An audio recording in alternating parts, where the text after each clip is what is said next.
Okay, are we live? Do we have audio working? Is my Totodile gonna come yelling at me that everything's on fire?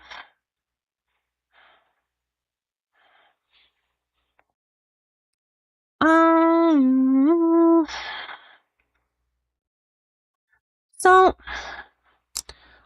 we're going to start off today's stream with a couple of comments. I went through and I checked all of this code. So the, what's it called? The basic introduction to WebGPU code. on Mac, and it turns out that everything works except these calls to std println. So as long as you are using std,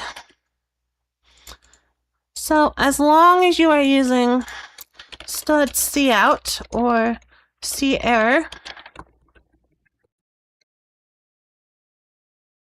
instead of println, and thus we'd also need #include iostream, it should work on Mac just fine. So we're going to up the platform count by 1 now. So we're going to talk briefly about how to get C++ code compiling on the web. So step 1 of that process is we're going to be using something called mscripten. Mscripten is the compiler toolchain that is used to compile C++ code to WebAssembly and JavaScript. So we're going to pull down their SDK somewhere. So we're just going to make a new folder here, build mscripten. And in that folder, we're going to git clone the mscripten SDK. Now when we change into that, there should be a command in here, .emsdk, and we can use that to install the latest version of mscripten. So this will take a second. We're going to install like a standard library. We're going to install a compiler.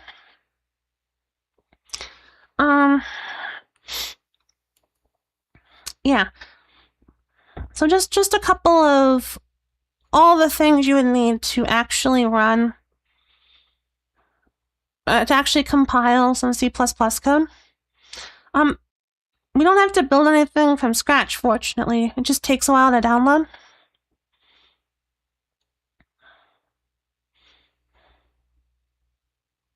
And once it is downloaded, we can -emsdk activate latest, and it'll give us this command that we can source to then enable compilation with mscripten in this particular terminal instance. I will note that these instructions are designed for Linux.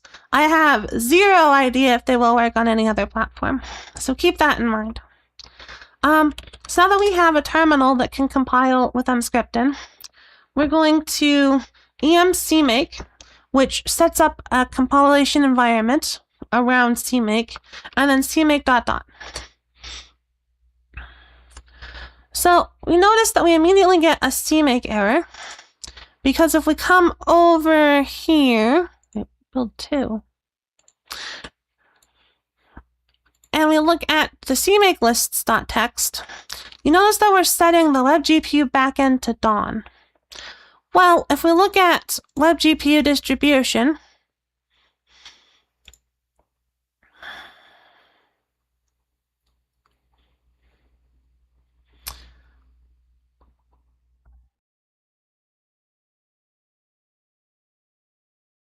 they have an mscripten and an emDawn backend. If we're writing against Dawn, we want to be using emDawn as the mscripten bindings. And it will detect that automatically for us if we aren't overwriting things here.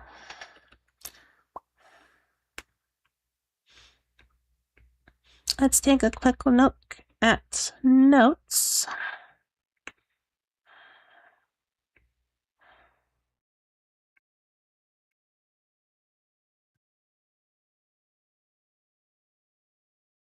And so what we need to do is we need to conditionally set the backend to Dawn. So if not mscripten,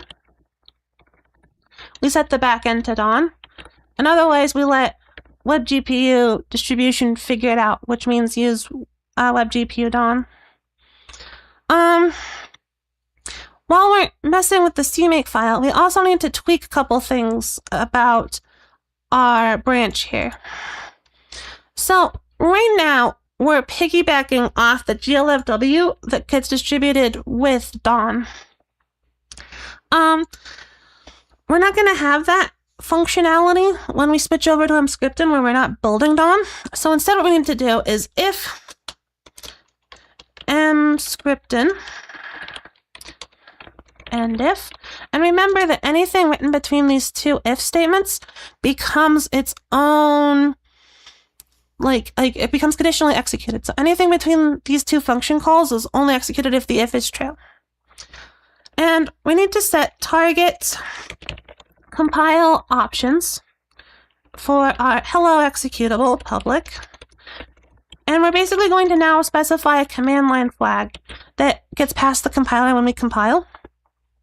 And that flag is going to be --use port equals contrib.glfw3.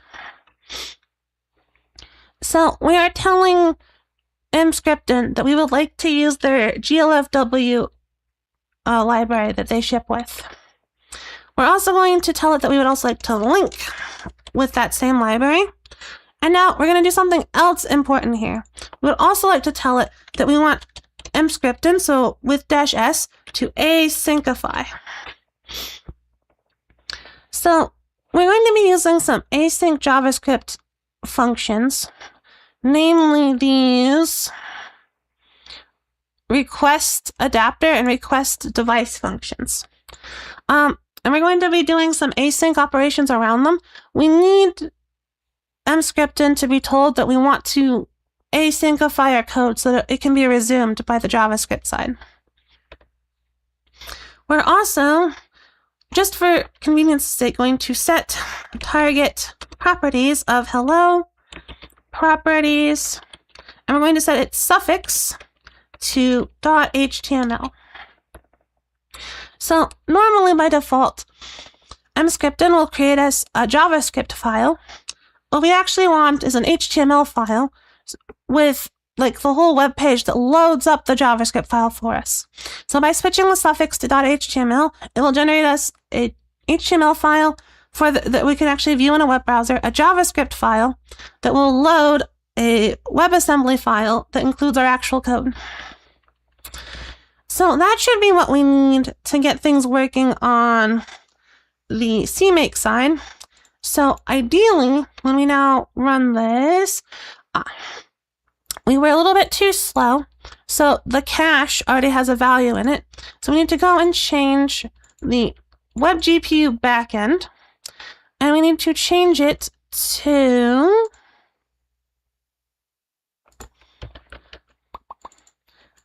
WebGPU. And now if we run the CMake, it tells us that we're good.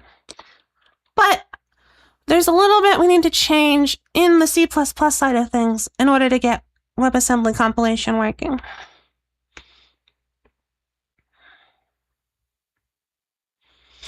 So as previously mentioned, these async calls to like request adapter, request device are going to be happening on the JavaScript side.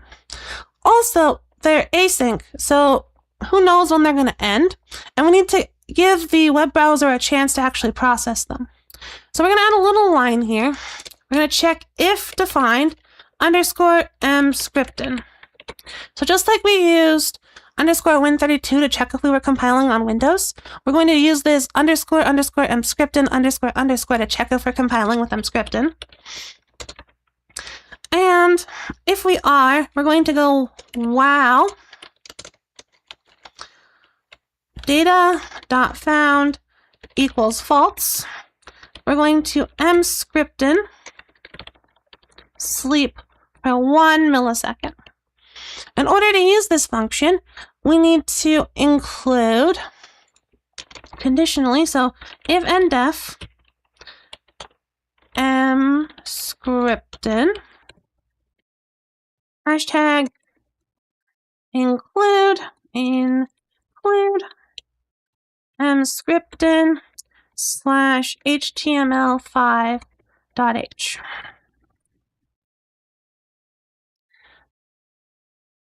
Sorry, not if and def. If def mscripten include html5.h. So now when we give this a compile, hopefully we will get no compile errors. This is called helper, not data.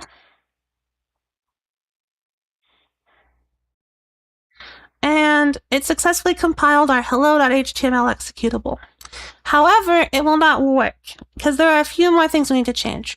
First off, this helper found line needs to be applied again on the device. So we need to let the browser just wait until the device has been found. And now the big one. So those are relatively small tweaks, but this next one is kind of massive.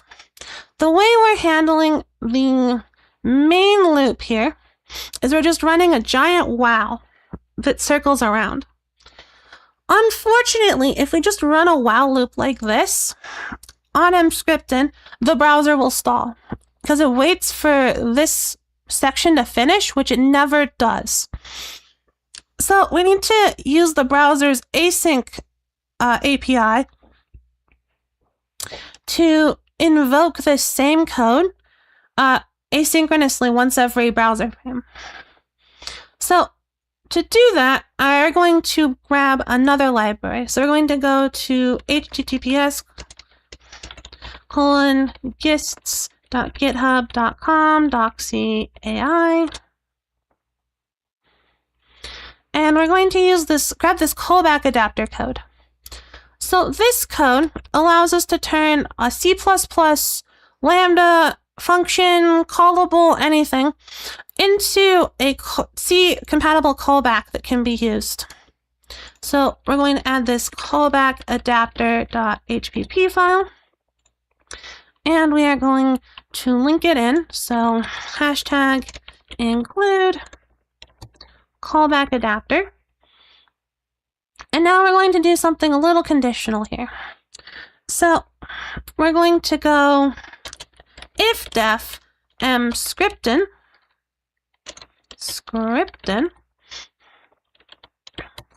and we're going to instead put this whole top of the while loop, so else and if, inside of the not inscripting case. And then in the inscripting case, we're going to have a callback adapter tick, and that's going to be constructed from a Lambda function that is going to run the same code as our adapter. Additionally, we're going to hashtag if def mscripten, and instead of breaking, we're going to return out of the Lambda function. Now down here at the bottom,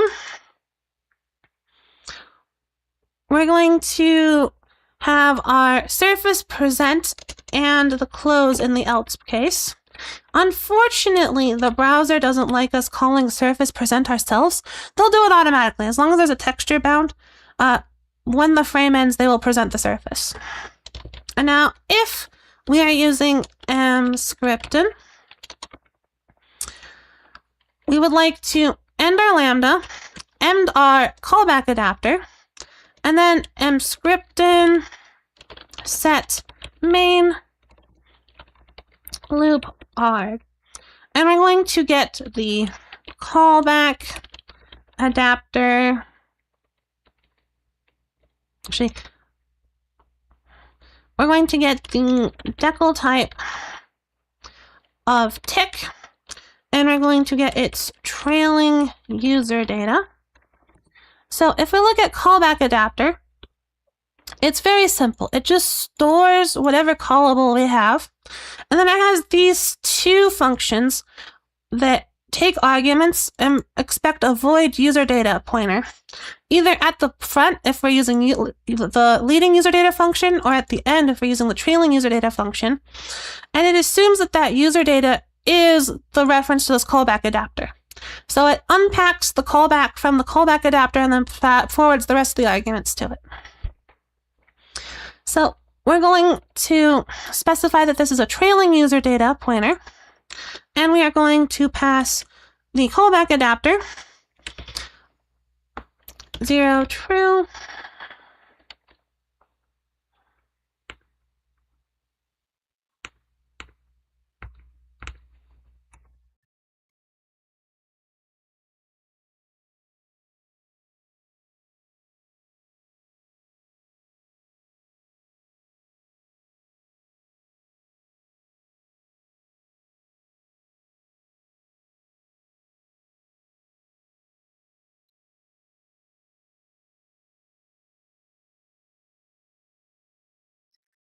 So this 0 is setting what our target FPS is. If we set it to a number 0 or less, it uses whatever the browser thinks that the best FPS is. And we are using this simulate infinite loop where the function will throw an exception in order to stop execution. So when the browser thinks this should stop, we'll get an exception thrown. Ideally now, if I didn't make any stupid mistakes, we should now be able to compile this, and mscripting gives us an em run command, so we can run this hello.html, and it will give us a link that we can open. So we'll copy that. We'll pop open Firefox Nightly, and we'll paste that in, and open the hello.html file, and we should have the same environment happening, the same triangle that we got if we were to just run the application normally. So yeah, we have the same triangle as if we ran the application normally. If we instead put the same thing on to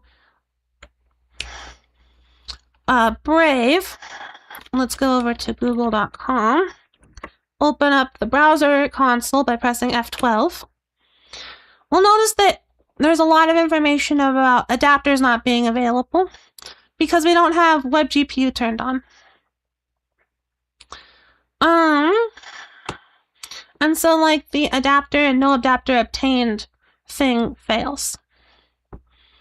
But it is available in Firefox Nightly. It's not available in Brave as of the time of this recording, but it is available in Firefox.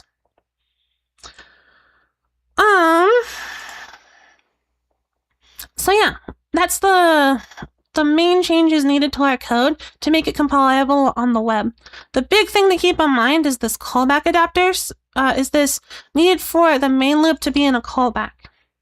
That way the browser doesn't stall and we actually get things presented to us. The surface.present is what does that on the native side. Having the browser run the code in a loop is what does it on the web side. And unfortunately, this is a big change. In my engine, we have like a function that you pass a callback to. So you specify the same main loop, and it deals with figuring out if it should go in this big twirling while loop, or if it should be a lambda passed to mscripten for you. Okay, so with all of that said, I think it's now time to shift track and start working on some stylizer code. So let's go pop that open. Dev 20 games. And we'll open a VS Code instance here. And we'll go into stylizer test and we'll open a VS Code instance here.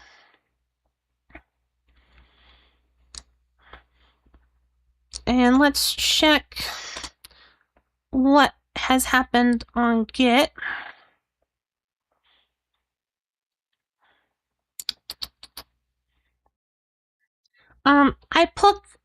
I took all the code that we had written last time, and I put it in a Python test branch. I additionally realized that I was being really, really big brain, and that all of the compiler errors we were getting were because I didn't define these functions. So I just had semicolons here, so there was no function defined. And when we just tell them that the function does nothing, suddenly all the errors went away. Which means that if we come into test here, and we run Python test,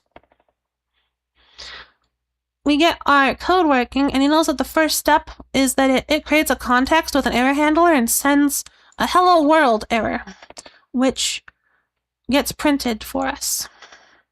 So everything appears to be working okay.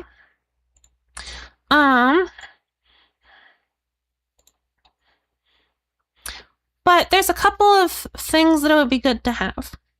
So first So obviously, there's a lot more stuff in core that we would like to port. But I think it would also be good to get window ported pretty fast.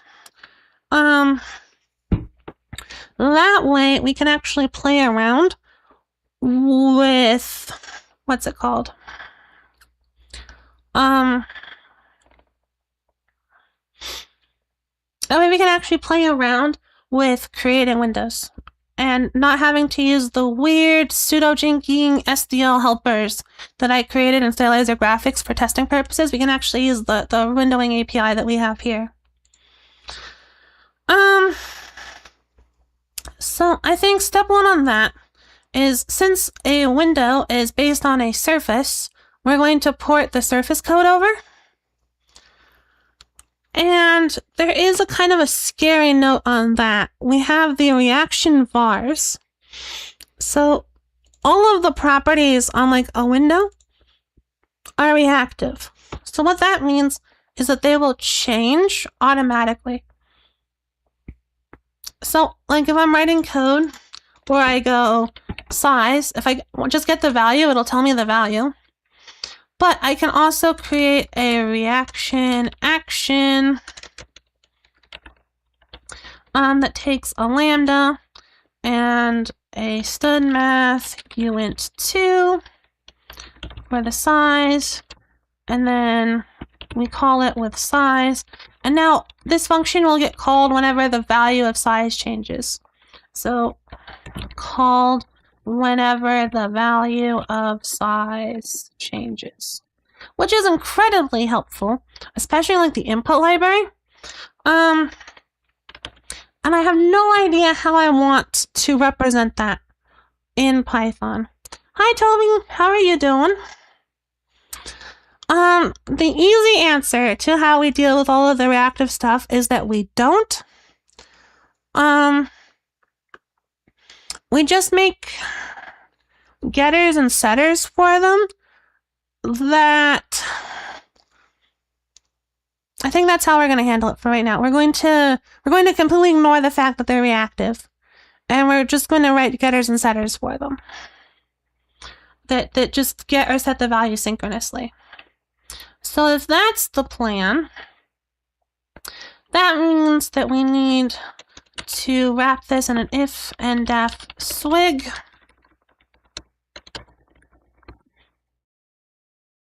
And now we need to go up to context and undef module. And if and def swig all of the module stuff. You're okay working on terrain generation as a side quest, Raycaster and PowerShell? Yeah, GDI. What is GDI plus? Also, I'm very sorry that you're writing PowerShell code. You need a hug in these trying times.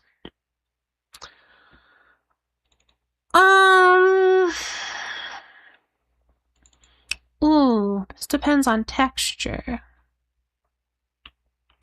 So we should probably work with texture first.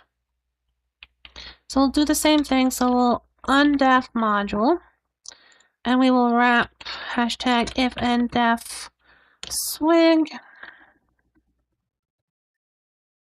and if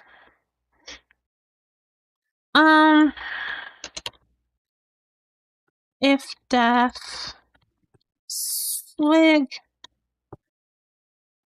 else and if, and let's make a texture in swig. We inherit from graphics texture, and we want to actually we want that super to be in there too.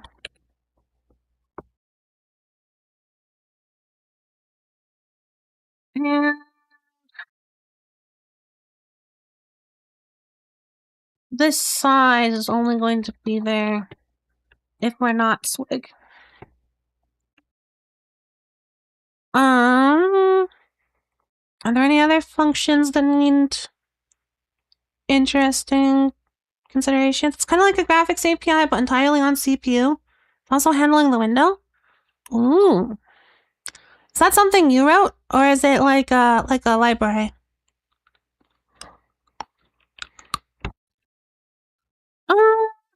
We also need surface.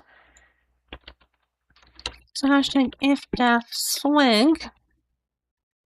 This in the outside. And if let's super in there. Copy both of these. And for swig, we will have it inherit from the generic version. Okay. Are there any other functions we need to worry about? Texture size we need to worry about. So if and def swing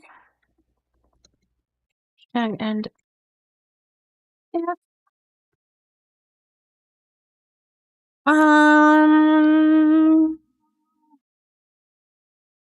internal create. Ooh. I don't think we want to expose internal create to swig.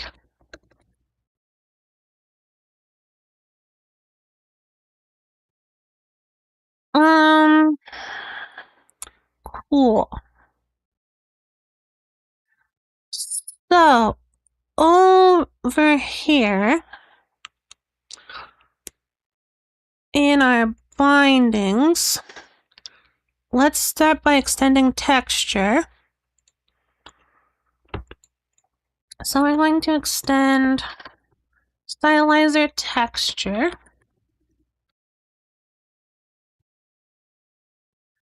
And we need to add back this size. So student math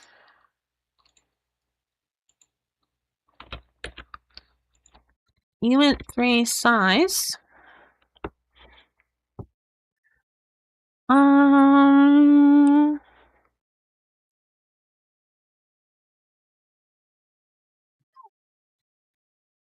And hopefully that's all we have to play with. And let's also percent extend stylizer surface. And we need all of these. And texture size. We're gonna grab those. These are all going to be non-reactives. A part of the Win32 API? Oh, it's a Microsoft thing. I see.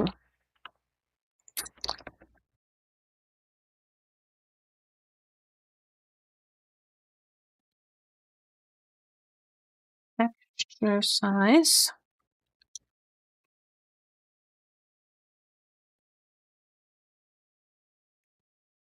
And both of these student maths need to be underscore variants.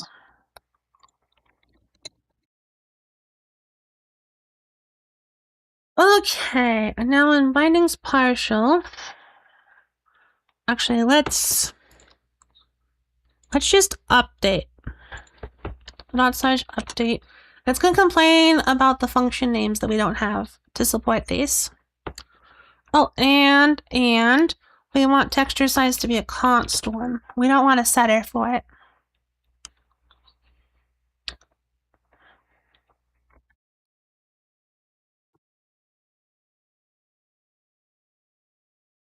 It'd also probably be good to make sure that we give all of these a build to make sure that everything's up to date.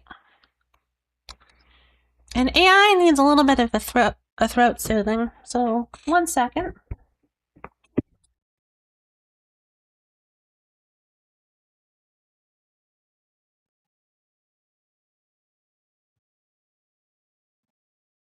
You like the old Windows 10 that you have? I wish I could still like the old Windows 7 that I had. I'd be real happy with my old Windows 7 again. Let's do a quick test here. Meep. Meep.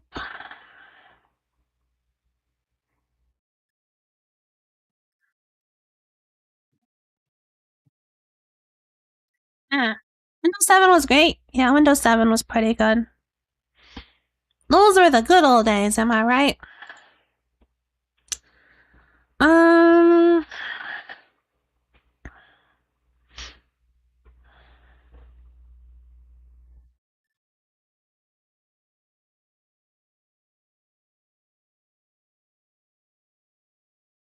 should I be concerned that things are compiled? Oh, now they're gonna stop. No. Yes. No. Maybe. I don't know.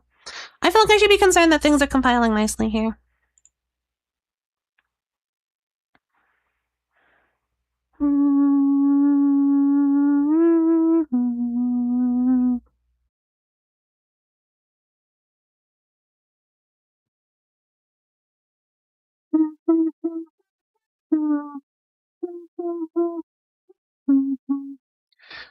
So if we're doing window, we're also going to need to get something going in SDL.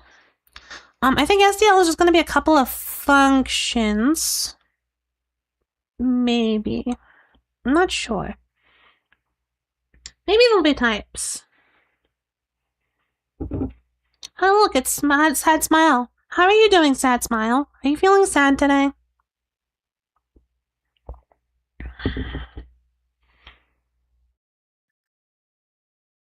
We got a triangle rendering with scripting. Is that cool? Toby, are you proud of me for getting a triangle rendering on the web?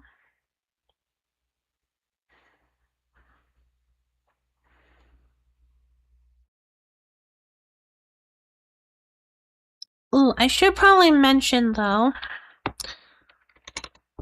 that if you look at WebGPU support,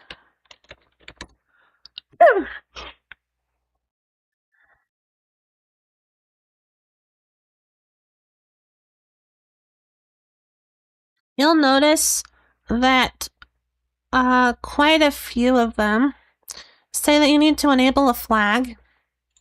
So if you aren't using like Firefox nightly, in order to get to work on Firefox, you have to go into About Config, and you need to set the dom.webgpu.enabled flag to true.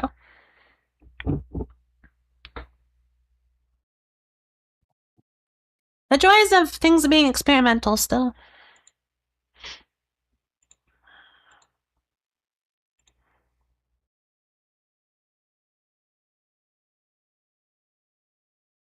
So the fish still works. This compiled fine.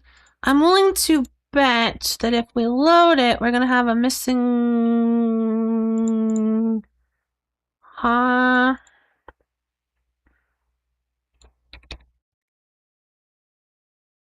Am I working on a browser game engine? Am I working on a browser game engine? Yes, but that is a slightly reductionist view of what I'm doing. The more accurate explanation of what I'm doing is I'm working on a C++ Raylib. So I'm working on a C++, what I'm calling rendering framework, although I haven't decided when I'm going to change the branding, because I think Game Engine is more clickable. But I'm working on a C++ rendering framework that's designed to target about the same level of abstraction as Raylib.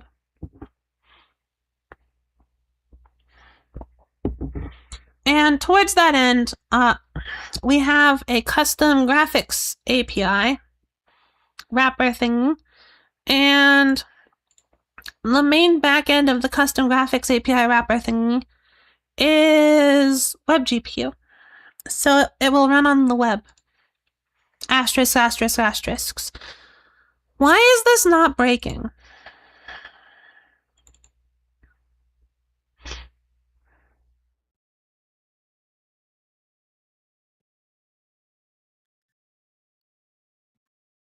Texture. Oh, because I'm not including them. Derp de derp. Derp de derp. So we need to include texture.cppm and we need to include surface.cppm. And now they should start breaking like I was expecting them to. Technically, everything that renders a triangle is an engine. I'm going to say that that's no. Because there's like the difference between an engine and a framework. Engines are a lot more batteries included, right? Engines give you like physics and pathfinding and audio, right? And like an editor usually. Whereas frameworks give you a much more reduced set of things. So like Raylib doesn't give you lighting. They don't have a lighting system built in. You have to write it yourself. I would argue that it is not correct to say that everything that renders a triangle is an engine. And now we're building core.so. It still didn't break. Huh.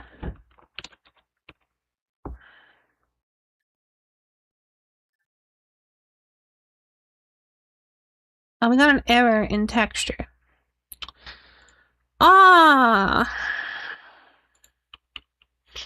What is our... Oh, it's the same error because we need to define module before each of these.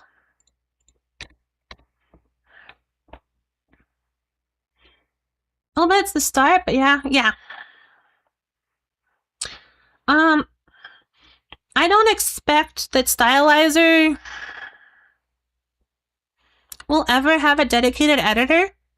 I have some ideas in the future of like trying to create a Blender plugin where we can use Blender as an editor. But that's probably like years down the road.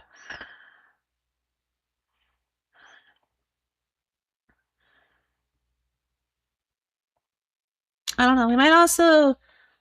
There's also things like Trench Broom. That would probably be good to be able to import. I don't know, man. Support like loading Quake maps. Although I think does Trench Broom write raw Quake files or do they have like their own? That's a little bit different. I am not sure.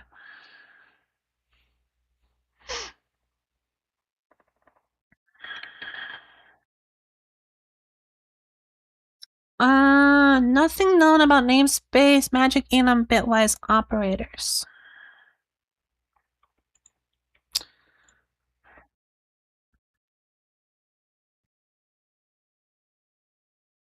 Okay.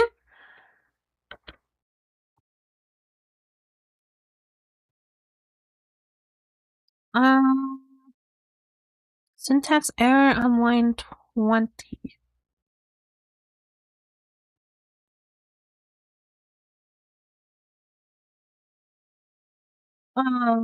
Okay.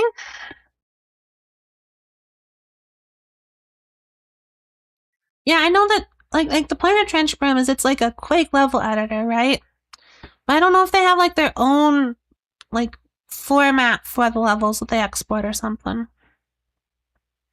It's like if you're using Godot and you're importing like Trench Broom files, are they using just the straight Quake format or is there like a better in air quotes? I don't know what the definition of better would be, but like a better format that Trench Broom uses.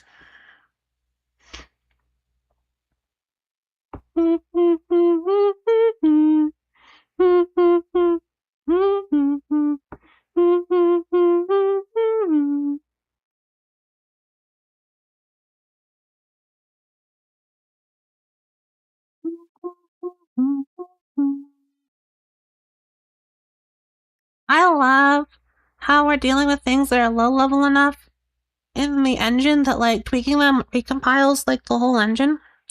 That's pretty cool. We're touching core dependencies of everything.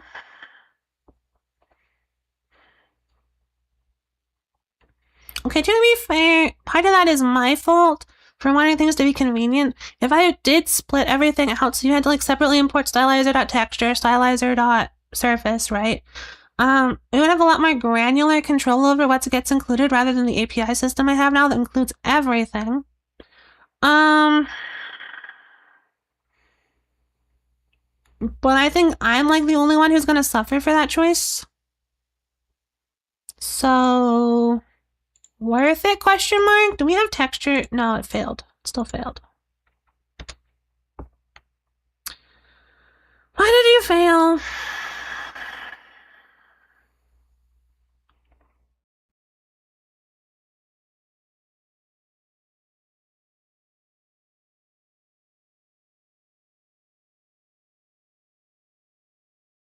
Syntax error on line 19.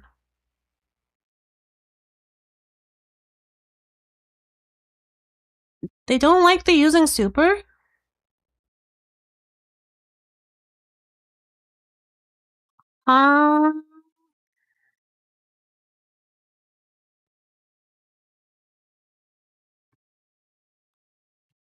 Wig using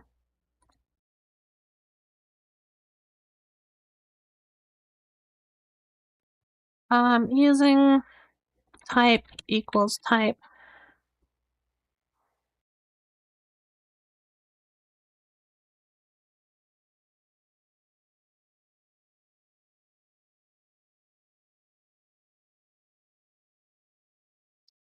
Oh, do you think it's because I used the name super?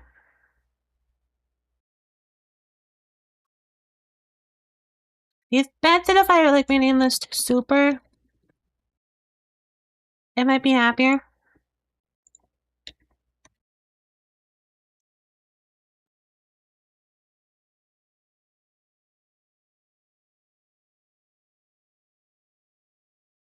Hmm.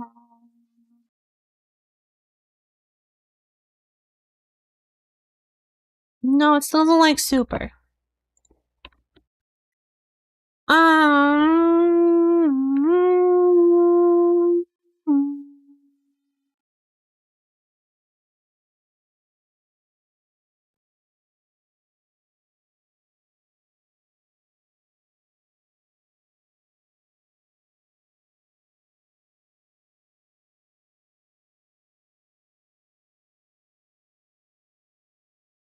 Um.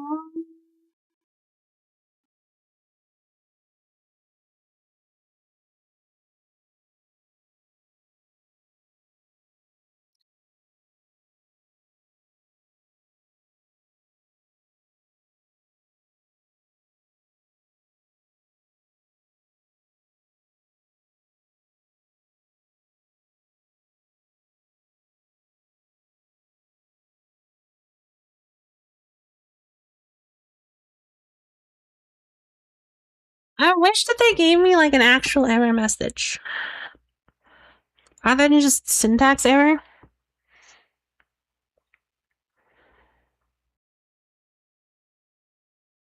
Mm.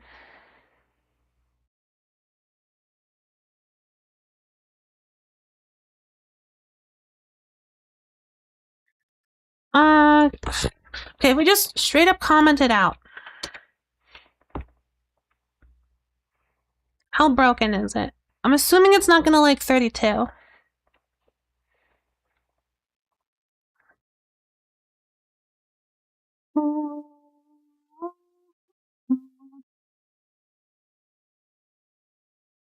$29.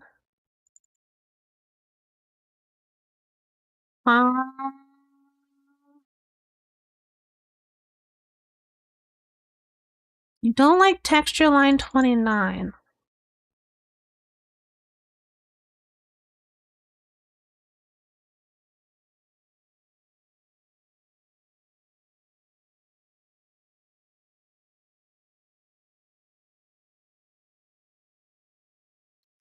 Or is it actually these that it's upset about?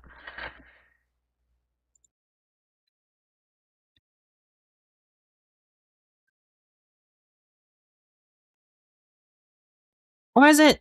I don't think it's upset about export.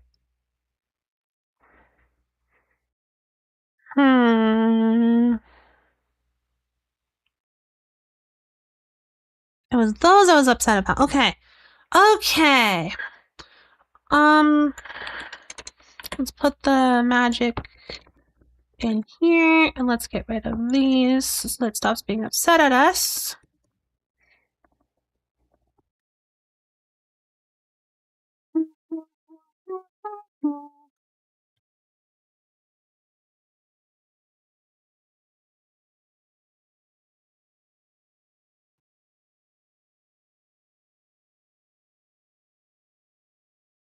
And we got no errors.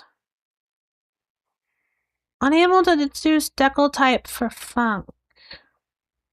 That's fine, it's protected. Same thing here, that's fine.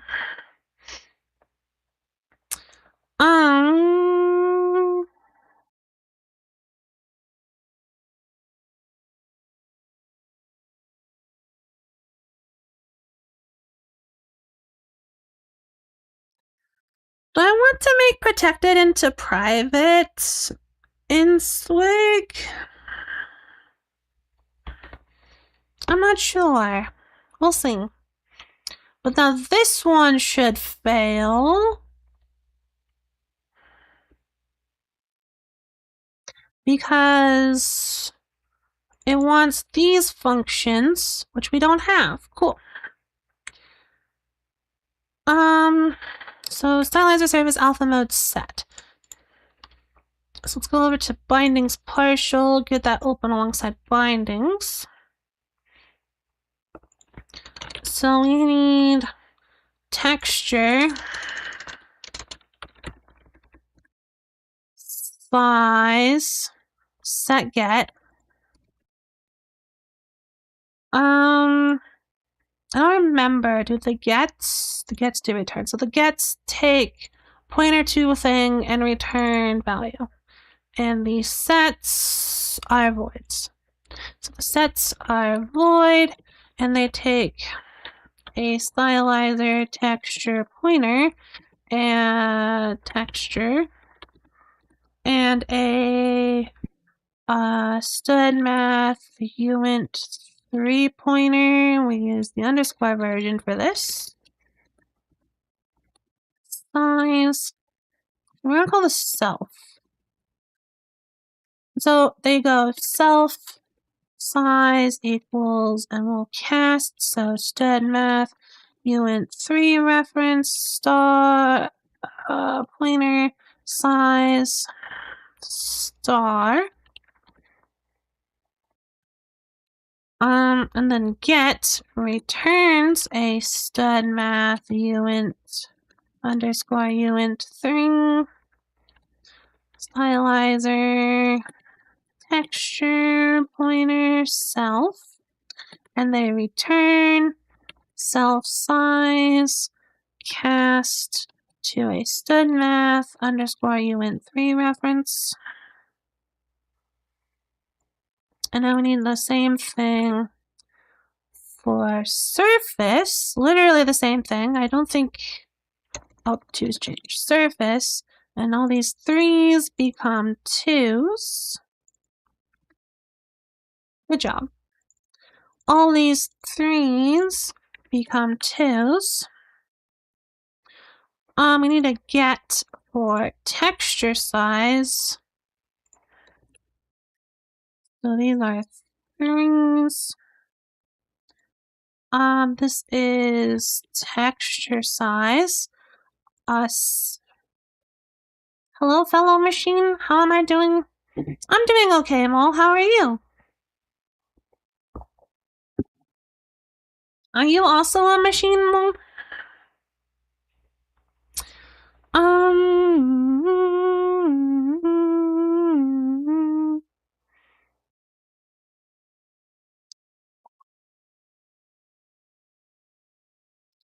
So texture. Oh, but these are all functions. Ooh. Ooh, that changes things. This changes things. Things are being changed. We need auto temp equals self size, and then we can cast temp. For this, we need size value.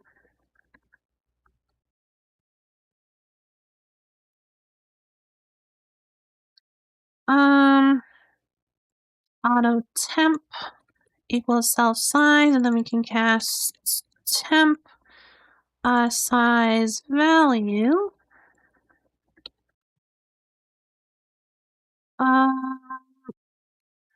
Auto temp equals self texture size. And we need an extra call on that, and that's temp. The existing laptop got slammed by an OS corruption, so now it's in repair for a couple days. That's not good. I hope you get it fixed soon. Now you need the present modes. And hopefully, well, that's good. So the stud maths become graphics present mode.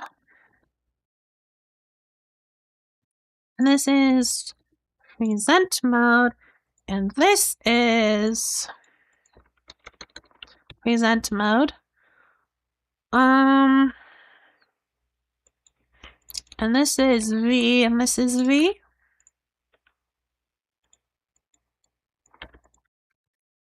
Now we need graphics texture format, present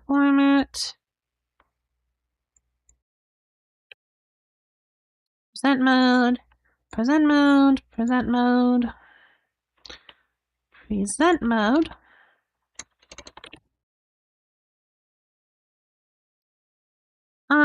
So other than having an exploded laptop, how are you doing this morning? Surely that's not the defining factor of your day, right? Well, it might be. Yes, it could be. Is it? Am I being small, CPU?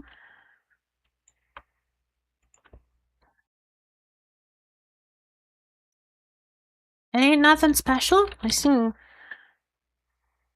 I'm very sorry for your loss.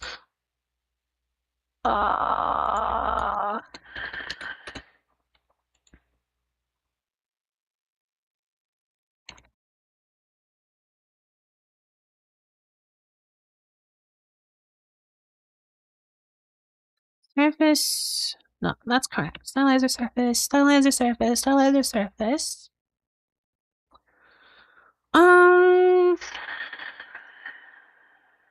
Cool. So that's alpha mode. Wait, but that should be alpha mode, and that should be texture format, and that should be present mode. Yo, thank you for the alert, Rosie. How are you doing? And then usage, so graphics.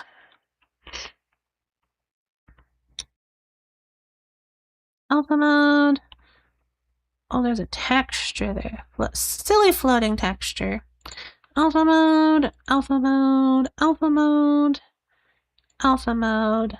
Nope, that's correct. Alpha mode, alpha mode, alpha mode, alpha mode, alpha mode, alpha mode, alpha mode, alpha mode. Usage. And we need to get rid of the texture. So no texture, no texture, no texture. How many extra floating textures do we have? Texture.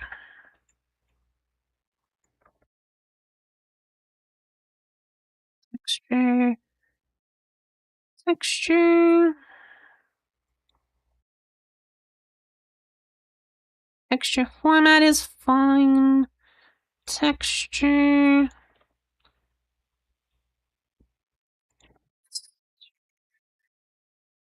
Texture. Oh, it looks like hieroglyphics. You wish you were as monkey-brained? You wish you were monkey-brained, or you wish you weren't monkey-brained? Because I guess I do have a pretty big monkey brain. Why didn't you tell me? There was an announcement in Discord. You not see the announcement in Discord, Iber?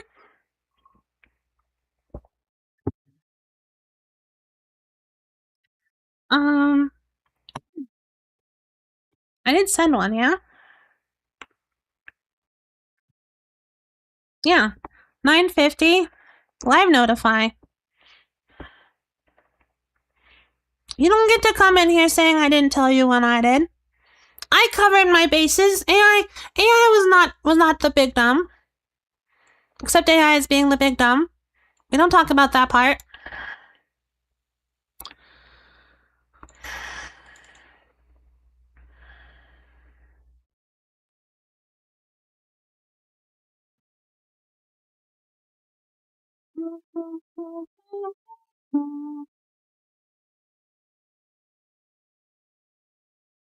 I'm great.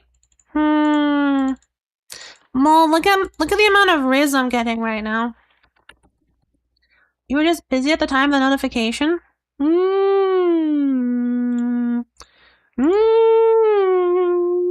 mean, I don't really have to rebuild anything, I don't think.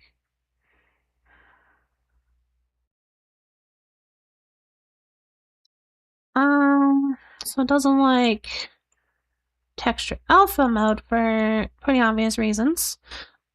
But these don't have to be pointers, actually. I can kind of take these how they are.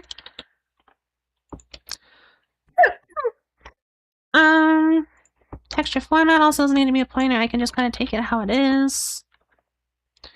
Present mode doesn't have to be a pointer. I can just kind of take it how it is. Usage doesn't have to be a pointer. I can just kind of take it how it is. I like the unlimited monkey on keyboard. It says thinking about every word would be written after some time we give the monkey. Yeah, but they're gonna be after hard to find. Thank you for the bless. Yeah, I appreciate.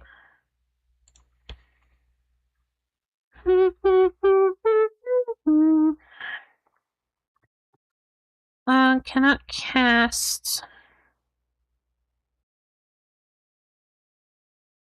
Remuant 3. Oh. Oh, the gets need to return pointers. Just for this. Okay. Okay.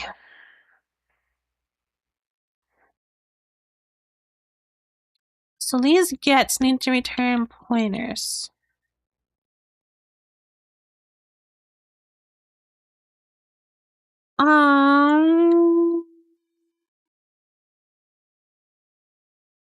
Dude, that's actually a little difficult.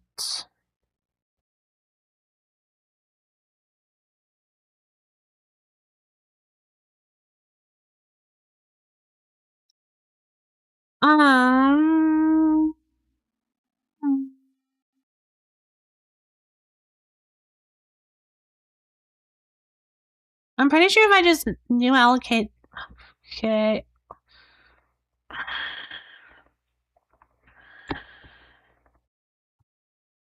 So we're gonna use the scary solution.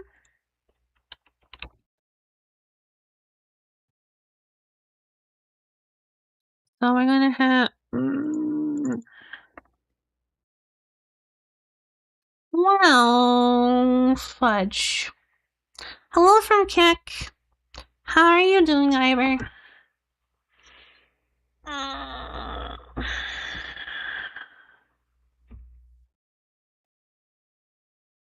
Fudge.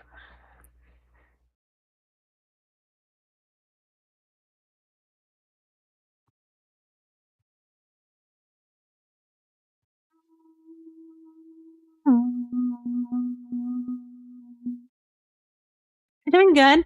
Really tired? Just cook some pasta? What kind of pasta?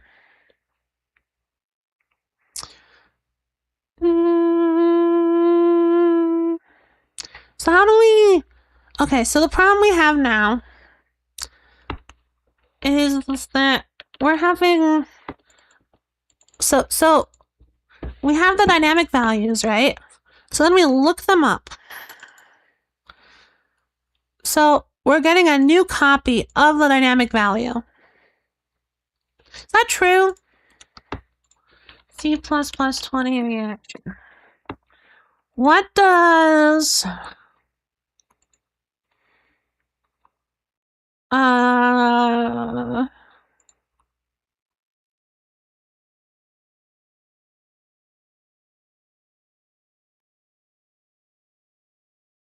think it's expression.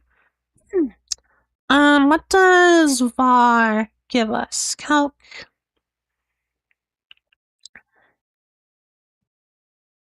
is a resource. What does var expert give us when we call it?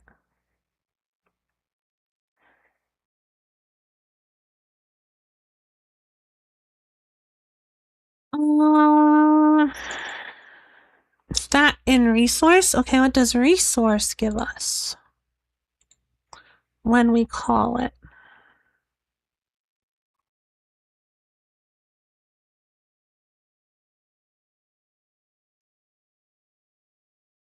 Copy. It's one that looks like bow tie. And you have a special kind of ketchup sauce with some spicy things. I see. You're gonna head out. Thank you for stopping by, Mole. I appreciate you.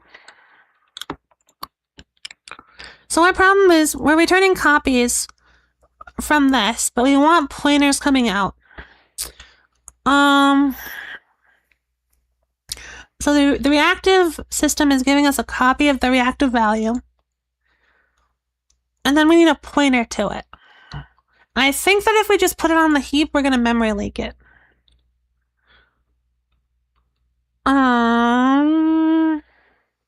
Okay, let's not overthink it. Let's just do the memory link, and we'll see how bad it is. Because I might be dumb, and they might be taking care of it for me.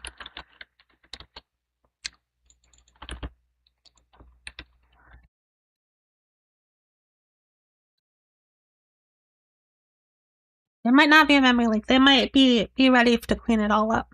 I'm not sure. We will see. You don't understand the problem I'm trying to solve? So, in the C++ side of things, we have these reactive values. So, these reactions respond to when the value of size changes, and you can like attach functions to them when the value of size changes. I am not going to take the time right now to figure out how to implement that in the Python side of things.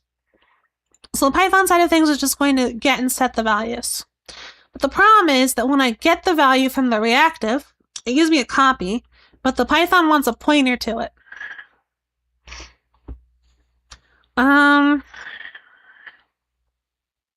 So I'm concerned that if I just then copy my copy into the heap, that's a memory leak. I don't know if they're going to clean this up for me.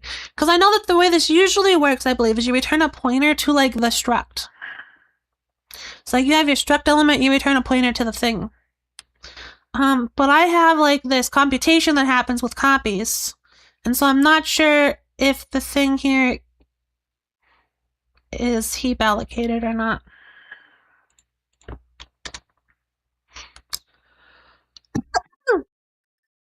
So these news that I'm running here might be memory leaks. I don't know. That is my assumption, but I might be wrong.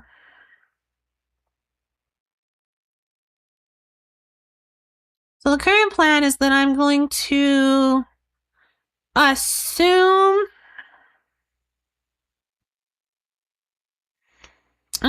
that I'm wrong, and we're gonna keep going from there. Connection raw.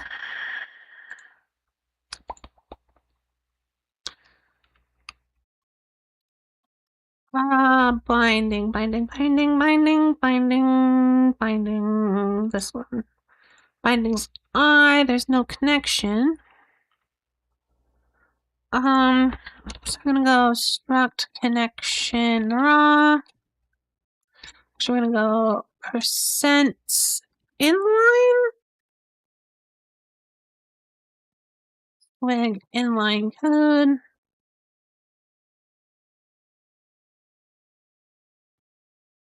So we need percent inline with a block now.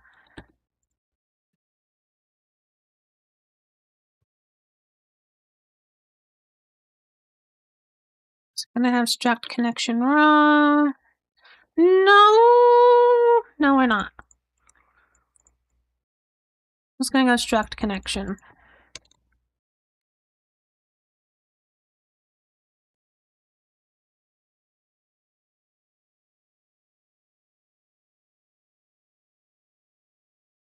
But this is actually namespace stylizer.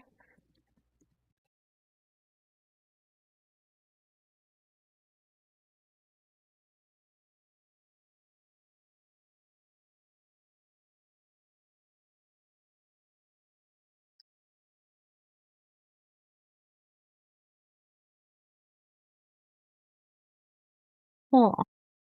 Let's see how broken that is.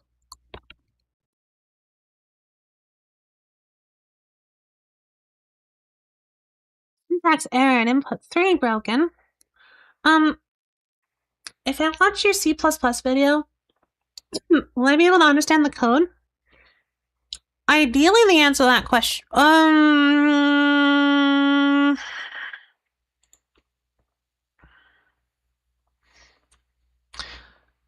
Ideally, the answer for like this code is yes. Where is the binding file? This code, probably not.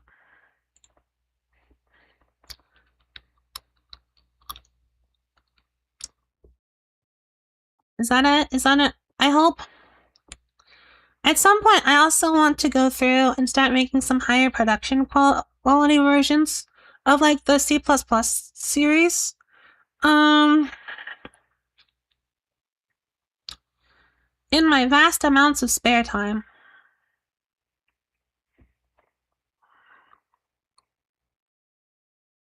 We had an error on line 63 because there's no semicolon.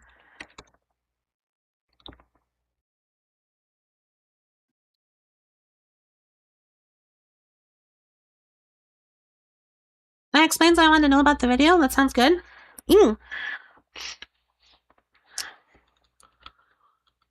Ideally by the time, well, a couple. By the time you get through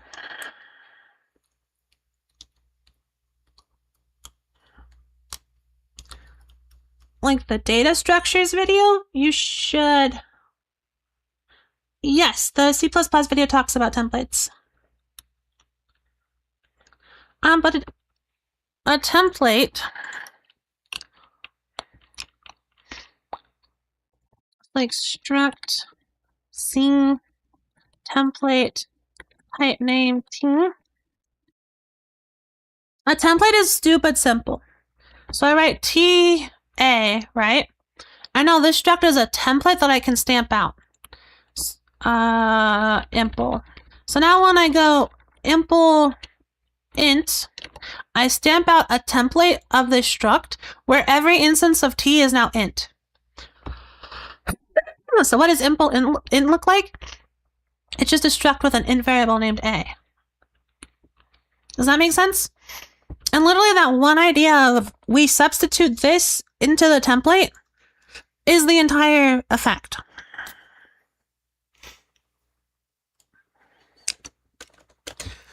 So we have, where is it? We have a reaction var, right? And so what does this uint2 tell us? Whatever we have in var, it's going to be happening on a uint2.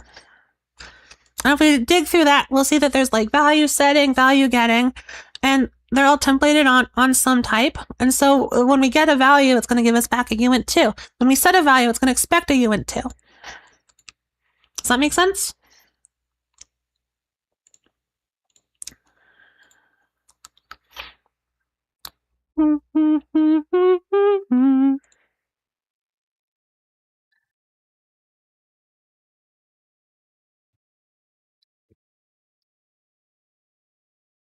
There's this very fun feature of programming.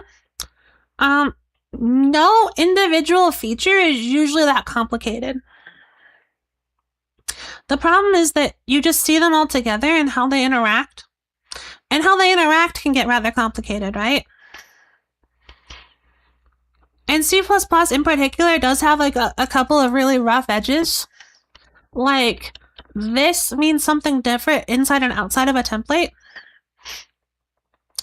Outside of a template, this is a R value reference, so it's a move reference. And what does R value mean? If I have x equals 5, right? Anything that can go on the left side of an equal sign is an L value. Anything that can go on the right side of an equal sign is an R value.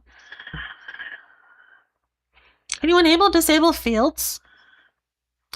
Do you want the long answer or the short answer?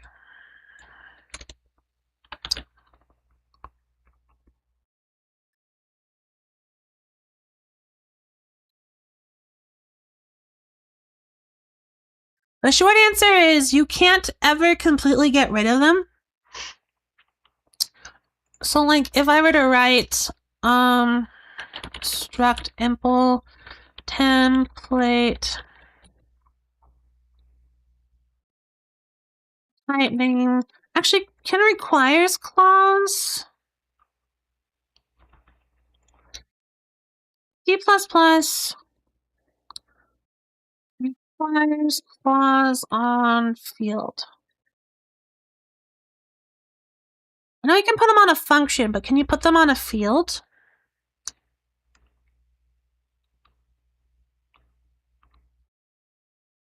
No. So no, I believe the answer is no. The short answer is no, but you can do something like having like a stud conditional. Stud is same value t, I don't know, int. And so if it is an int, then we can have t. And if not, we can set its type to like a void like. It can't be void, like a void like, and we have struct void like is an empty struct.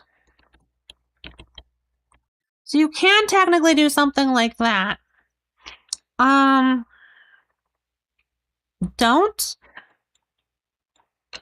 do that.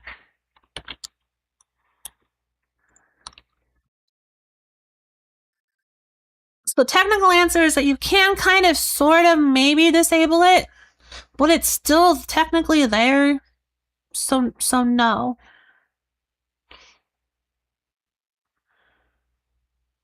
Exactly. Templates just get compiled to structs. Template functions. So template type name t add t a t b return a plus b. Right. Template functions also just get compiled into, well, okay, so the big fancy word is monomorphization. They get monomorphized into the code. So what that means, and what that basically just means is the template stamping. Monomorphize is the giant word that they picked for, we're going to stamp out a copy. So when I call add int, I'm going to get in my code somewhere a name mangled version, add int, int a, int b, return, takes an int, right? And it does whatever. And if we actually look, Let's go over to Compiler Explorer. Compiler Explorer.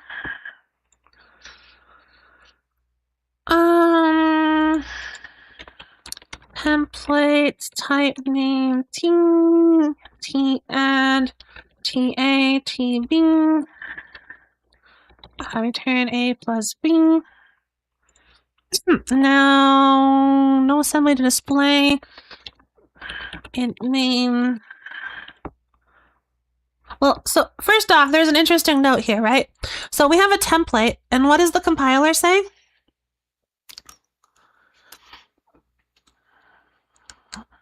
What does the compiler say about this template? It says that there's no assembly to display because it's just a template, right? We haven't stamped it out. If I were to say that add int exists, I believe we'll, oh, okay, we'll get fail. If I were to int main and then call int a equals 5, int b equals 6, int c equals add ab. You notice how we now have this add int stepped out? And you notice how the int is part of the name? And if I turn off demangle identifiers, you notice how it has this really ugly name? So, and if I were to do another one, so like, let's go int d equals add size t. AB. Actually, flip. Add flip. You notice how there's literally 2 copies of the function? And if we turn the pretty name back on, one of them is add with an int, one of them is add with a float. But the compiler does what's called name mangling. So they have this really ugly name that encodes information about everything about the function, right? So it's a C++ function. That's what the underscore z tells us. It's called add. Its type is I, right? I is the mangling of int, F is the mangling of float, and then there's some information about what kind of template it is, right? So it stamps out a version of this function that's like unique to like that invocation. And notice that it literally stamps it out. We have like the same code repeated twice with slightly different mangled names. Does that make sense?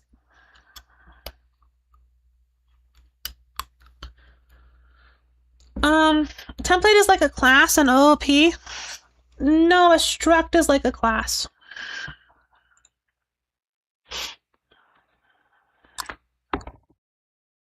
So C++ has class A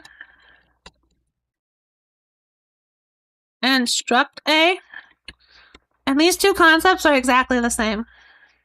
So I can go like int field, int method x in both. The only difference is that class starts with private colon. So anything that we write here won't be visible outside the class until we write down a public colon, whereas struct begins with a public colon. And since I'm personally of the opinion that private causes more issues than it solves, you'll notice that I write structs everywhere. But in C++, classes and structs are exactly the same. Just one is private by default and one is public by default.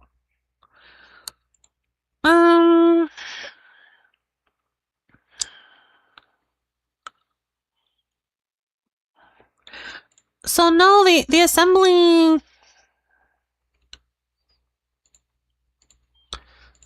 output will not be the same.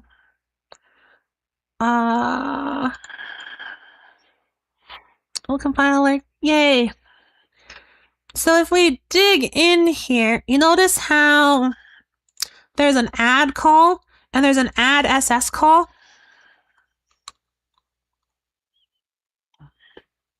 And there's these move SS calls instead of the move. So notice that the code is different for the int version, right, where they're using integer add, and the float version where they're using a single precision float. But the behavior is the same, right? Because what do both of these do? They add the two numbers together.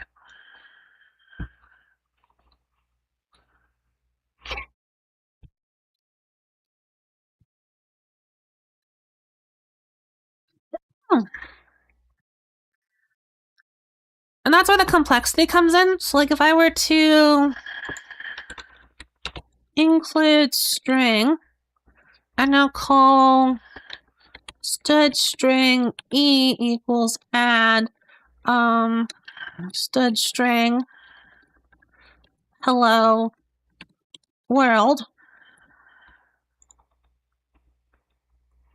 we're gonna get a third function here. An add on a basic string, and you notice that it's also quite a bit different.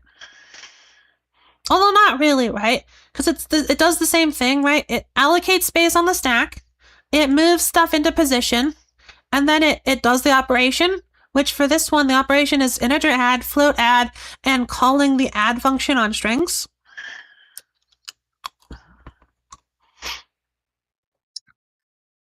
Does that make sense?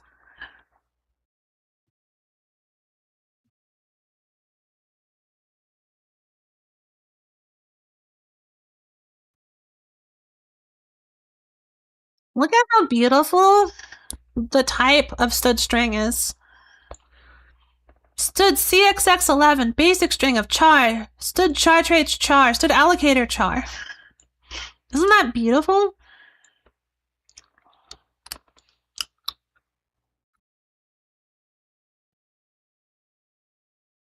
C++ is a fucking disgusting language and I love it.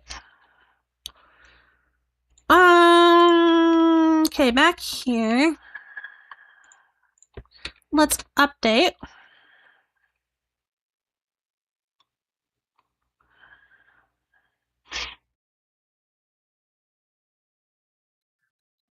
Yeah, I love C++ too, but I can acknowledge that it's a Stockholm syndrome type of love and not like a real genuine love.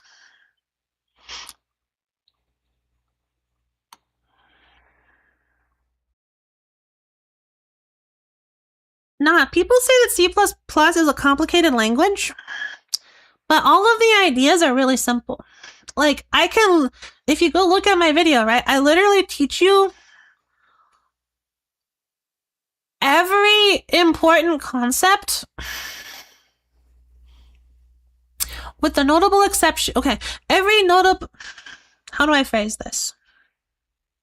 So there's two lenses here, right? There's C++ the language, and then there's the C++ standard library. In that video, I teach you every important concept about the C++ the language. At least the one that's also technically not true. How do I phrase this? I teach every important concept about modern C++ in what, like an hour and a half? The problem with C++ and why it's a nightmare to learn, people think, is because it's backwards compatible to the 70s. So they never remove anything from the language. Let's do Python test. And since they never remove anything, right, there's a ton of features.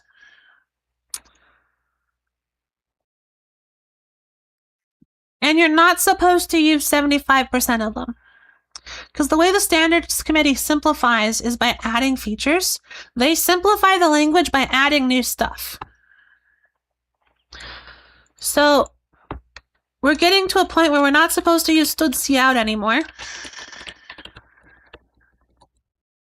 because it's easier to use std println.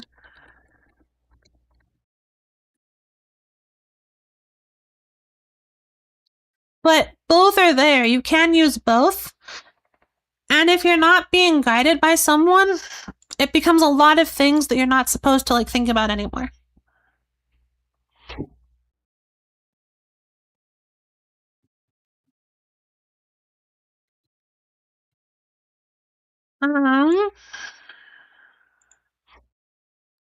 Okay. And that goes in a lot of ways, right? From C, we inherited arrays. So array 5, which you're not supposed to use anymore because there's a whole bunch of foot guns with arrays. Arrays are actually pretty hard to use. So instead you use std array, which is much easier to use.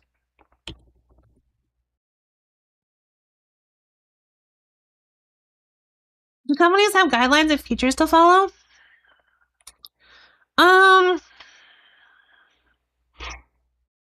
I don't know. I haven't read the Google or the NASA style guide enough to have a good answer to that question. But I know that there are guidelines out there what features to follow.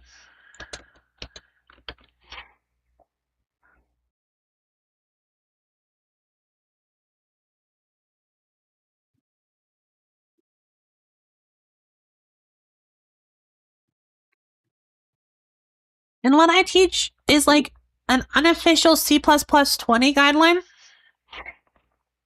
So I try to teach the features that are useful from C++ 20.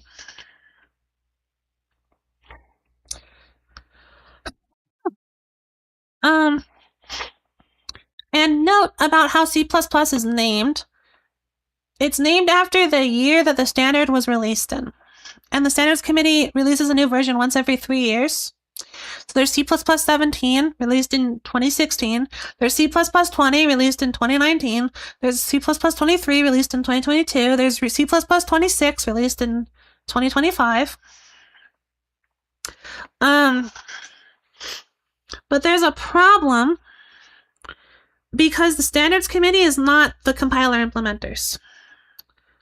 So the standards committee says, okay, here's all the new features, and then GCC and Clang and MSVC have to go and implement them. And that takes time. So if you look at cppstat.dev,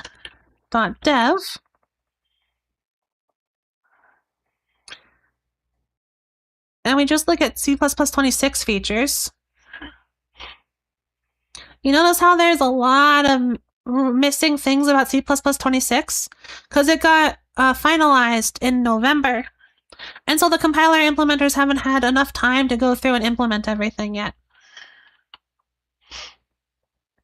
Whereas if you go and look at C++ 20, almost every single bar is filled in, with the notable exception of this one. Modules support is still a little iffy.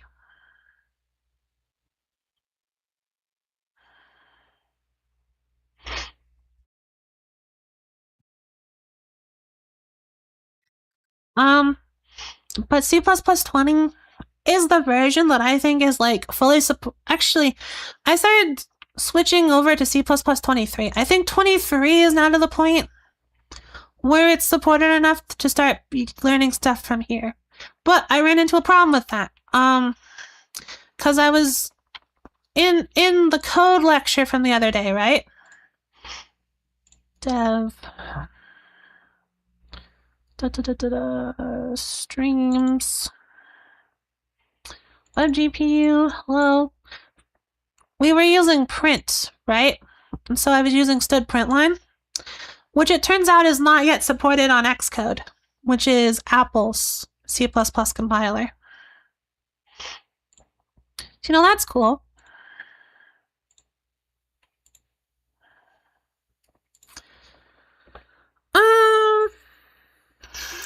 Okay, so we got textures, we got surfaces. So ideally, we should be able to replace our surface.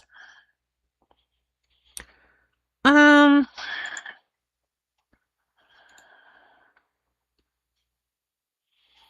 don't really have a way to make a good way to make a surface, though.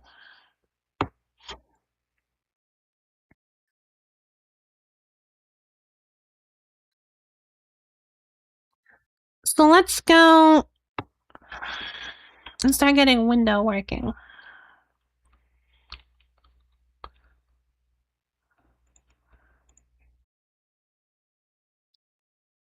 So in window, we're going to go bindings.i.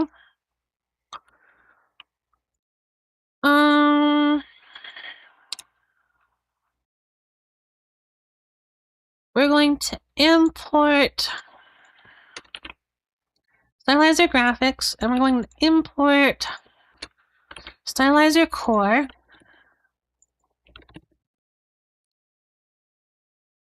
And now we're going to include api.cppm. And in here, we're going to undef module. And so then we need to define module. If and def swing diff.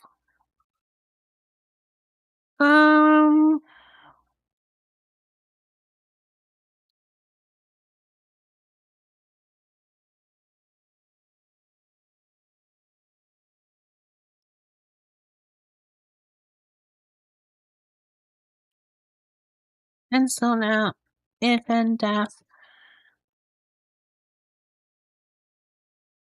swing and diff. So we're gonna need a bindings partial. So bindings dot partial. And then we need to percent. Let's grab these.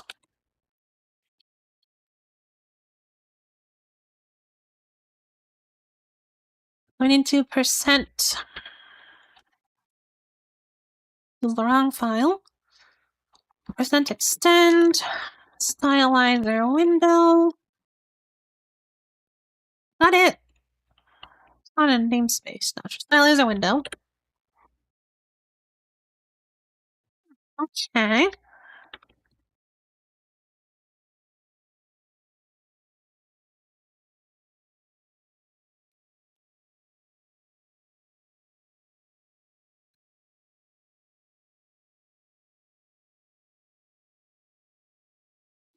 Okay. And now we need all of these. I need to percent include stud string dot I. And these need to become underscores. We're actually gonna not do this. We're just not gonna provide access to these for the moment.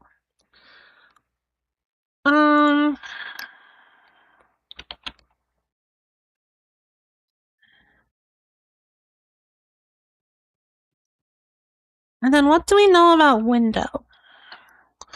I think the only thing we really need to expose from this is this create function.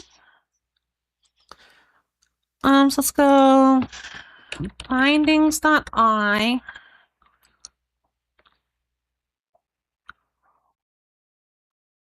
And we're going to include graphics core window.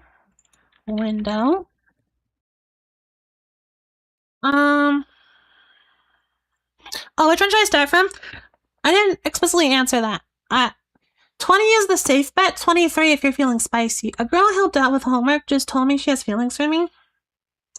Why are you asking an emotionless AI what you should do?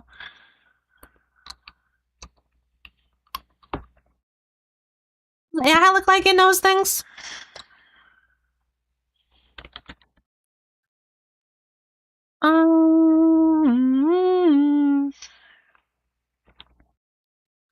Percent inline,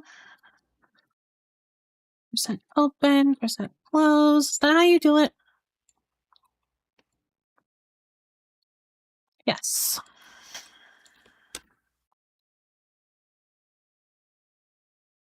Can code C++ and understand assembly? You have the higher ground here. Saying I understand assembly is a strong term. I can figure out assembly. I wouldn't say I understand it.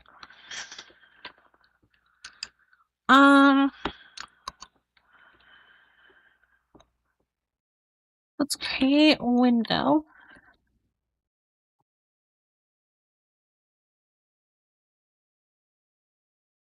Window.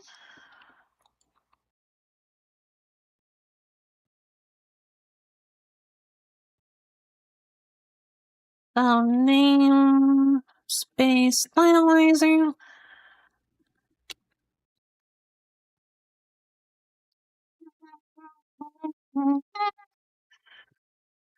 So now we're going to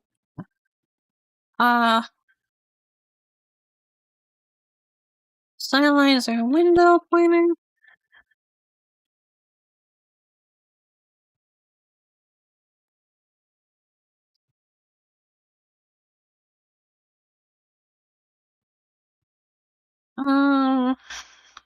So we're going to go. Actually, we should style swig indicate how return value should be freed.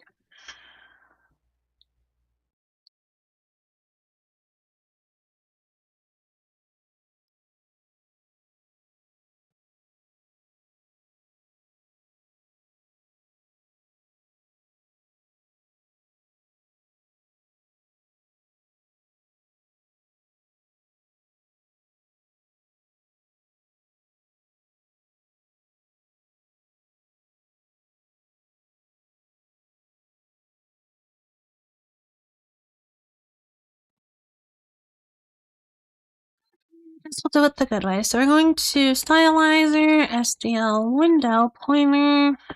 Actually, pointer malloc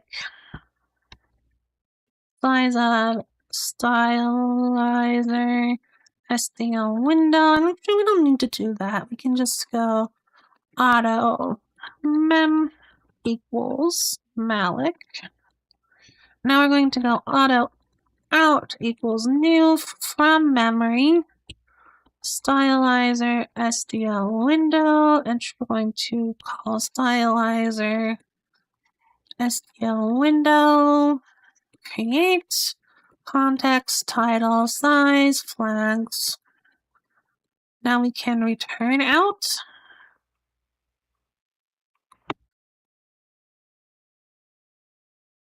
I don't know. Is love for you? Yeah, I think this is an answer only you can. This is a question only you can answer.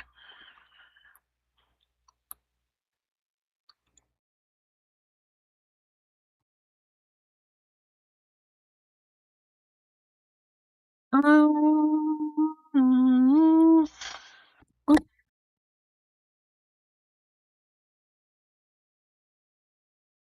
probably want to include.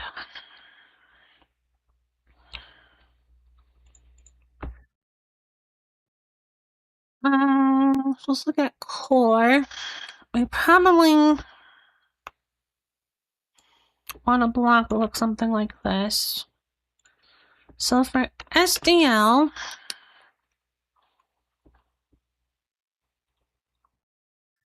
we need stylizer window. We need import stylizer .sdl.window.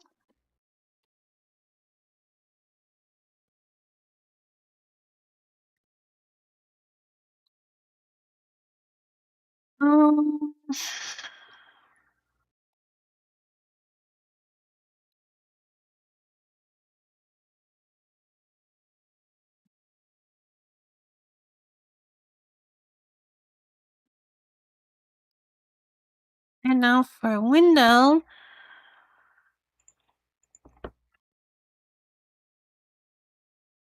we'll import stylizer.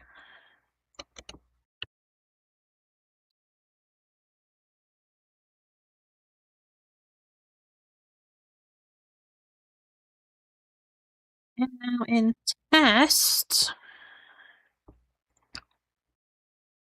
we have a couple updates to make here. So first off, we now need to bring over window. I need to bring over SDL. And we need a copy of core for window.python. We're bringing window, and its binding is window. I don't know if any directors or not, so we'll leave it on. And then style, actually I don't think we do, so we'll just do module window.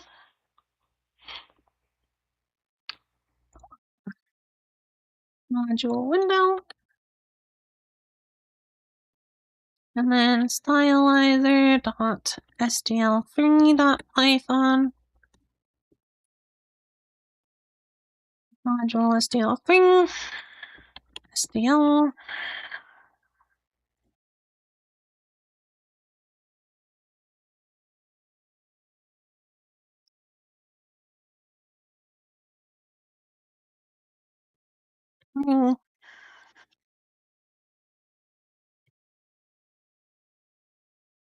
Cool.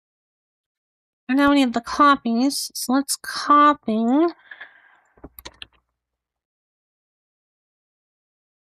underscore window. Let's copy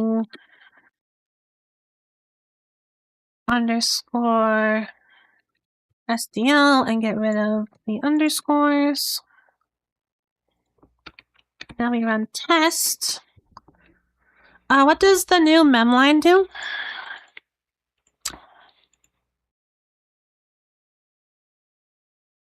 So when you write new, so new int, right? That allocates memory on the heap using the default allocator. But I can also go, like I have an int x that I make on the stack, right? Now I can allocate from x. So I can also pass a pointer to memory. And it's going to allocate, instead of on the heap, it's going to allocate from that memory, from the pointer that I passed it.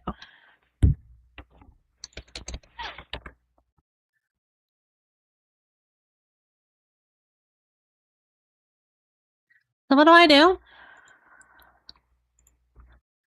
I allocate some memory in the way that I know Swig wants it allocated. And then I'm going to allocate a window from that memory.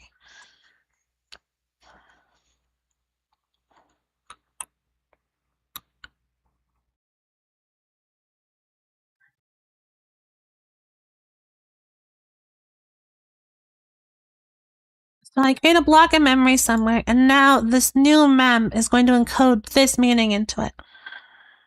Exactly. It just so happens that this block of window happens to be exactly the right size to hold a stylizer SDL3 window.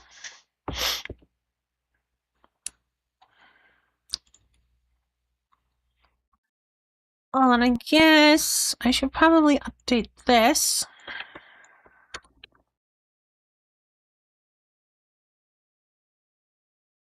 Window pi, and this should include stylizer window, and this should include core pi, and also stud math pi, and also graphics pi. We'll call this window.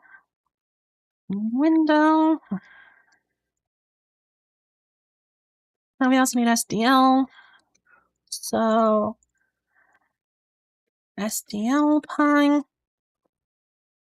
stylizer SDL3 core. We also need window, so window pi, SDL.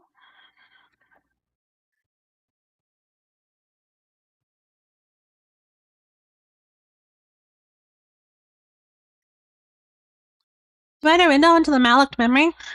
Yep, exactly. To generate window, SDL.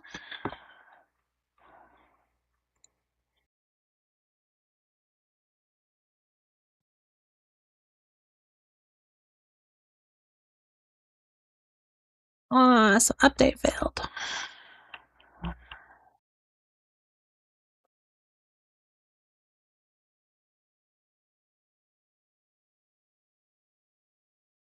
Inline directive inside a namespace is not allowed. Okay.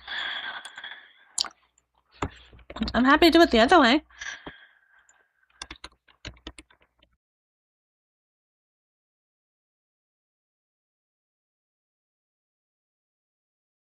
Does that make you happy?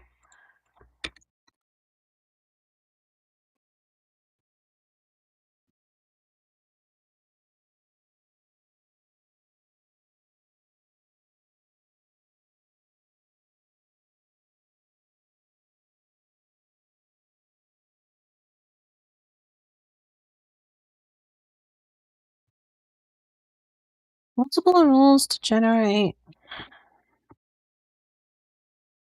a window. There shouldn't be.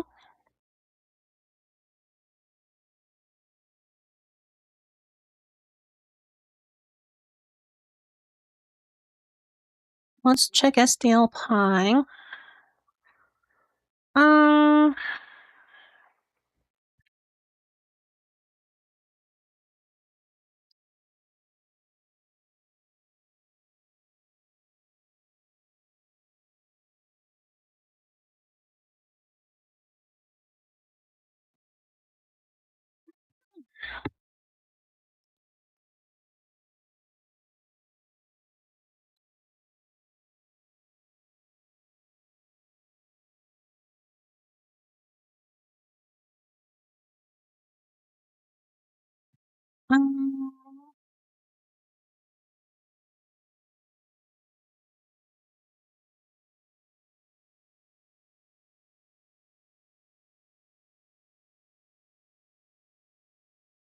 oh, well.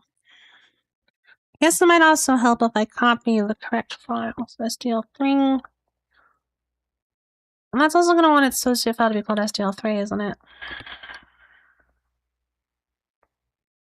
It would be smarter, I think, if I just named it SDL3 over here. So I'm copy from SDL3.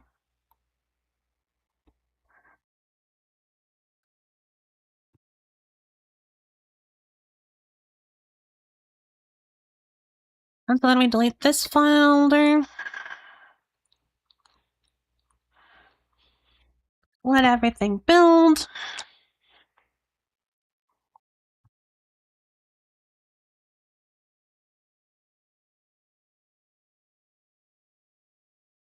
Why not?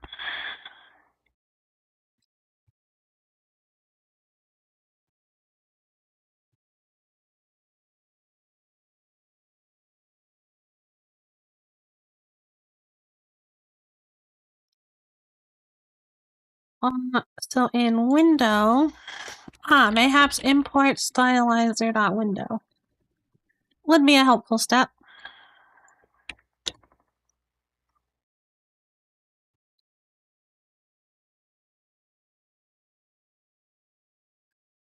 Hmm.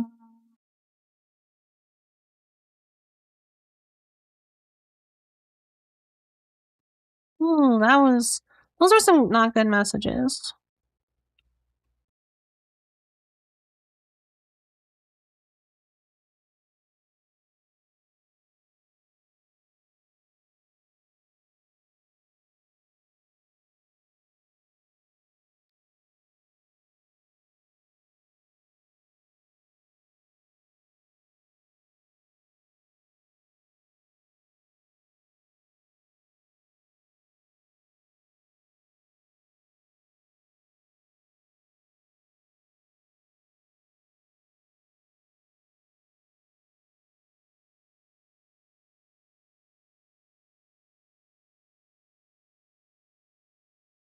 Um,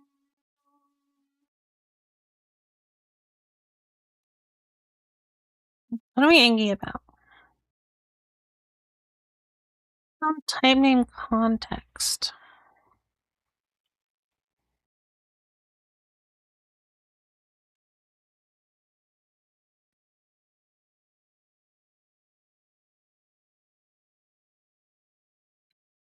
namespace stylizer is literally right before this. Oh, but I am so smart. SMRT. Import stylizer. Import studmath.c.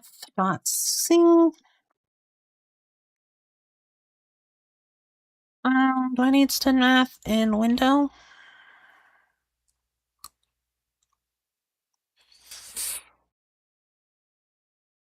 Yes. Import studmath and import studmath.c.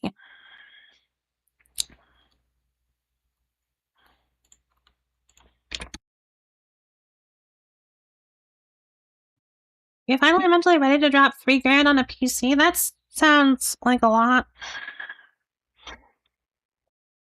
Then again, I have no idea how expensive RAM is nowadays. I have heard the prices of everything are super inflated.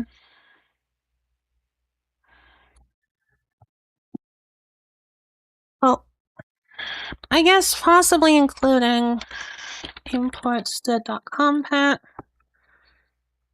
and import stud.compat might be useful things to include.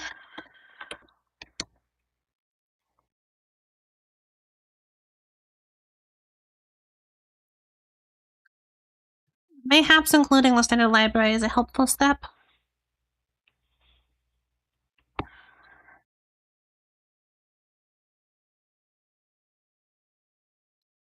Everything is so expensive, it's just that I've been using all my devices for at least 10 plus years and they've done their time.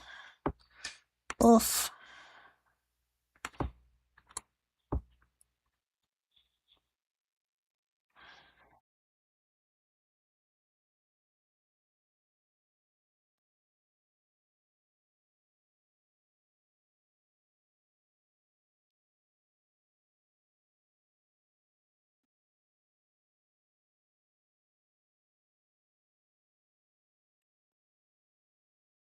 It doesn't like create flags.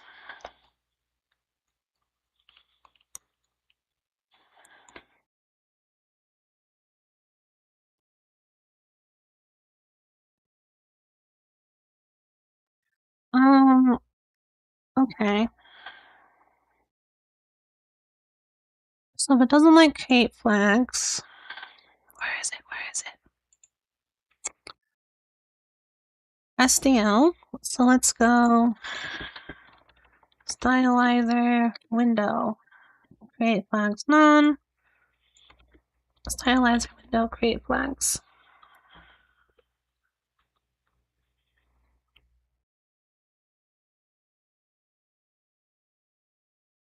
We're oofing.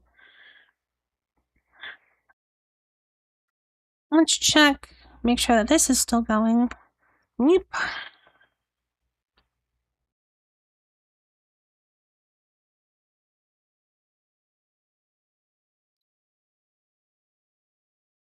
You know, spelling is hard.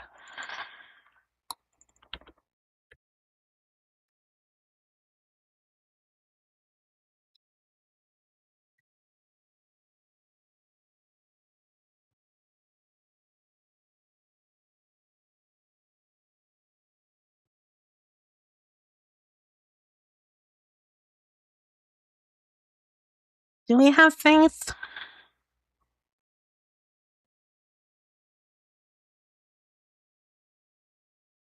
Do we believe one error generated?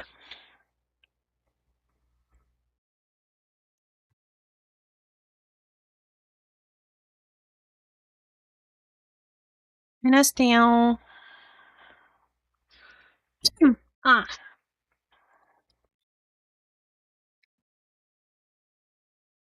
We need a stud math uint 2 reference size.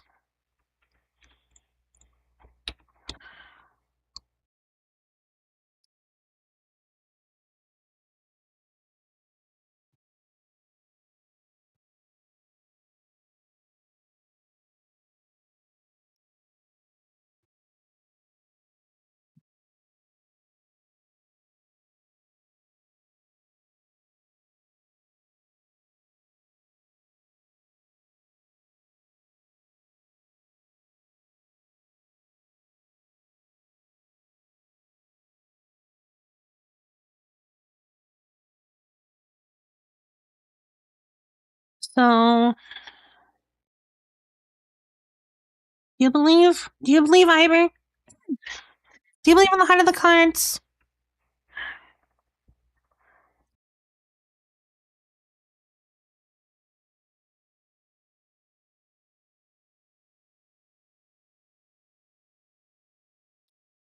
Graphics built.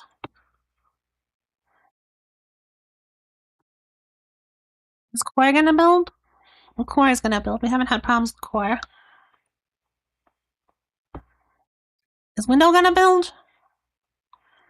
Do you believe in Window?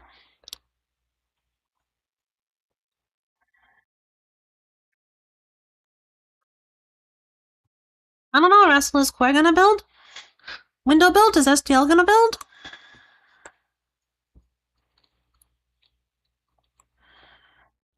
Is my Russell gonna build?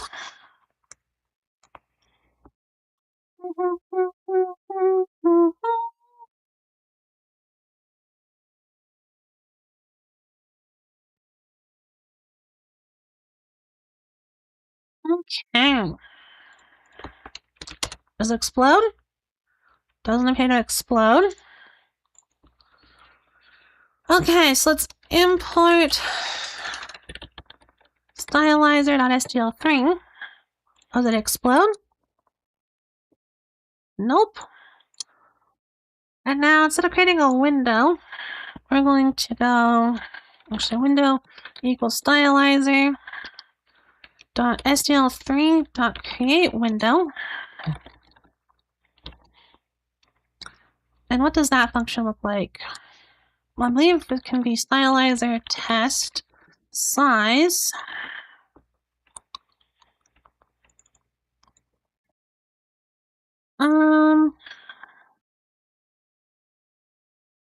And now we don't need surface. Every place we were using surface, we can use window.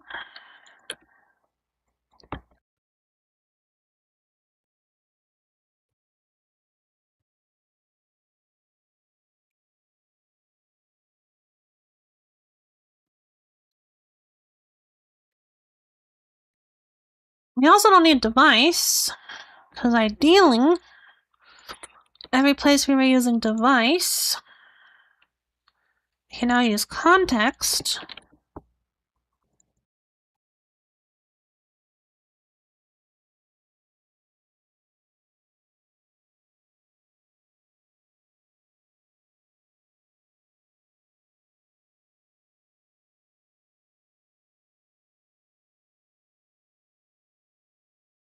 Thanks.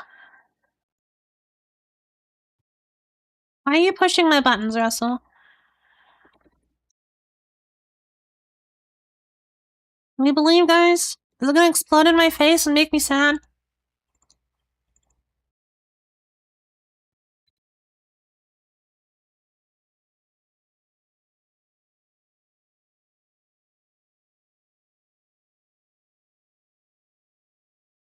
Okay. Moment of truth.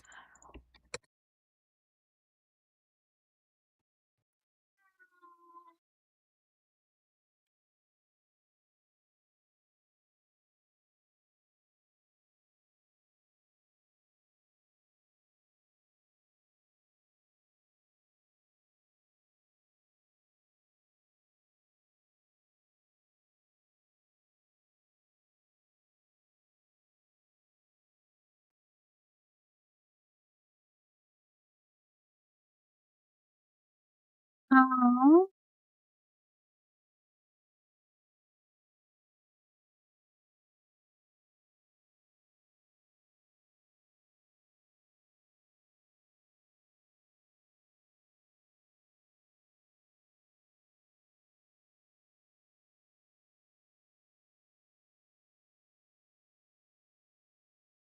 Got an interesting file copied over.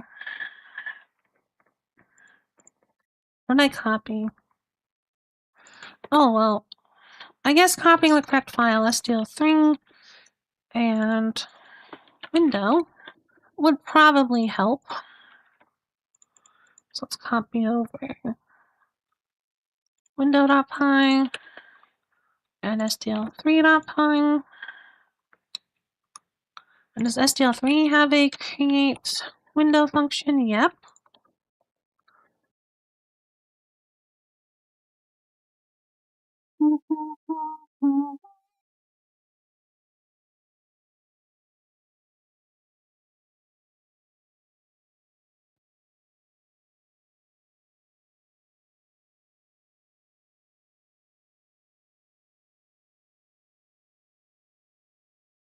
Oh, and it needs a function. It needs a context, which I don't think we gave it.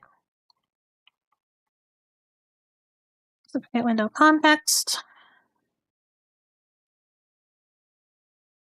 Nice! I'm so happy right now.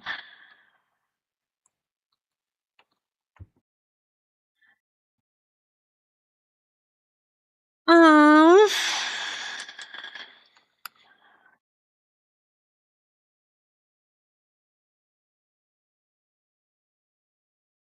Hopefully everything builds the first time. Well, about that. Anyways, thank you for stopping by. I appreciate you. Do I want to fix this right now, or are we going to call it for the day?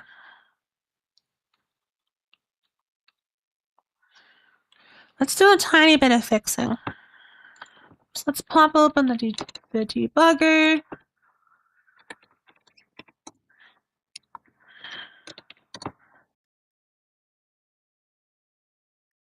Now we're going to run test.py.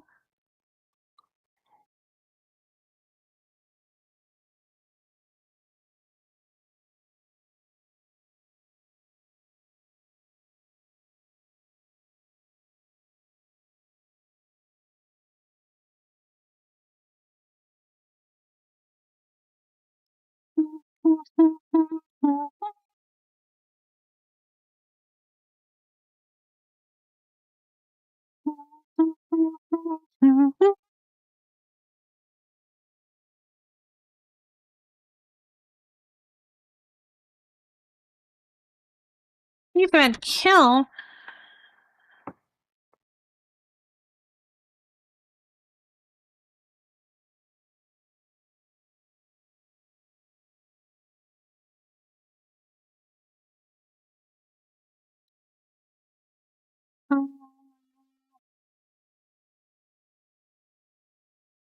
This is running in a thread.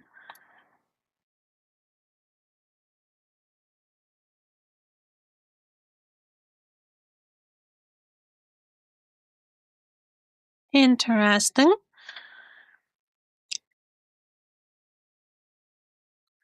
Oh, are we? We're building a debug.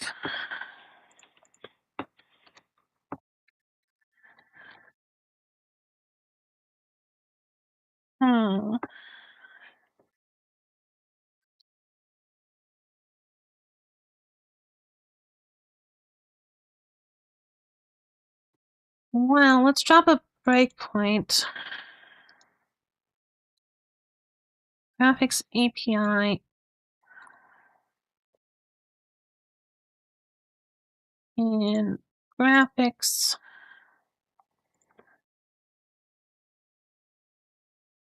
API. What line is that? 878.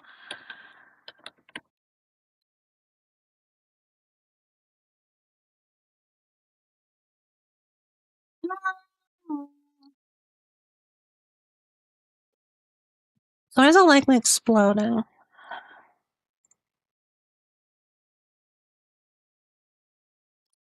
Let's print some tests. I close tests. Let's open you back up.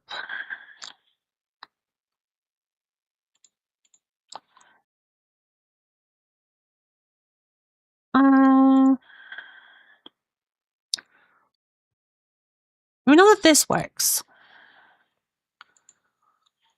So the most likely failure point is create window. So let's drop a breakpoint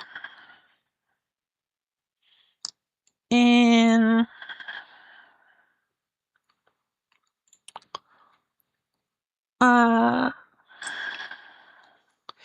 SDL window CVP creates 102. So breakpoint in window.cppm SDL window.cppm on line 102. And so let's run test.py.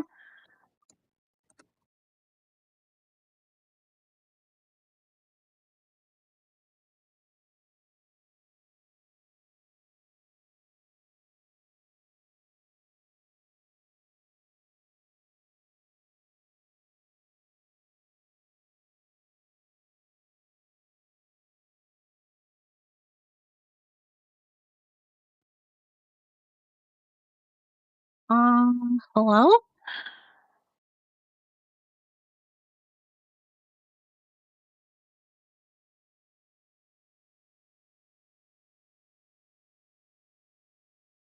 Interesting.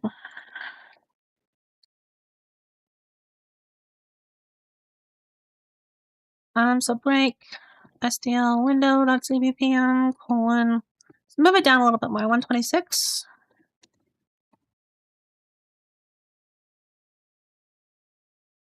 Yes. Run test.py. Anywho, Russell, you should shout yourself out. First order of business. Second order of business, how are you doing?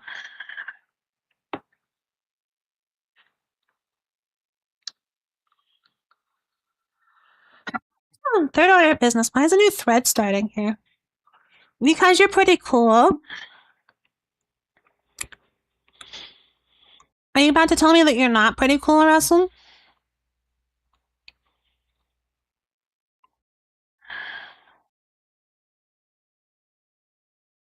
You're pretty good. You tried to fix sleep. You still woke up at 3 p.m. But we're good? Oof. Well, if you won't do it, I'll have to do it. Everyone should go give Russell some love.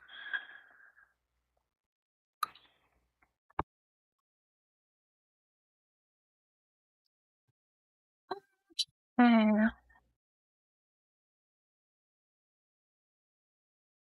got a problem with it, Russell?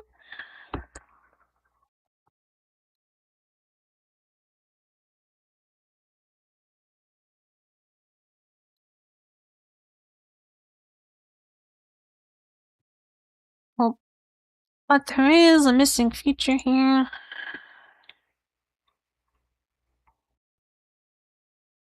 Let's look at window.py, and there should be a register event listener function.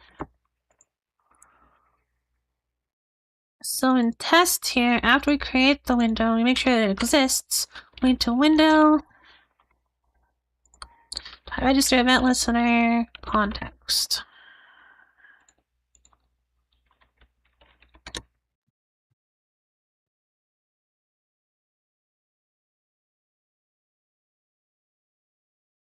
You're gonna do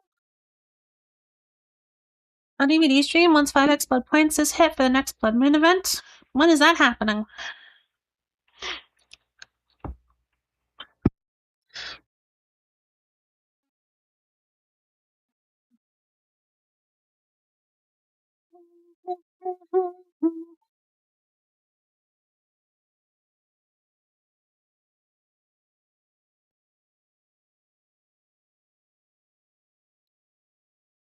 Should I be concerned that they're not letting me follow through? Well, so first order of business, what happens when we print context? Print context.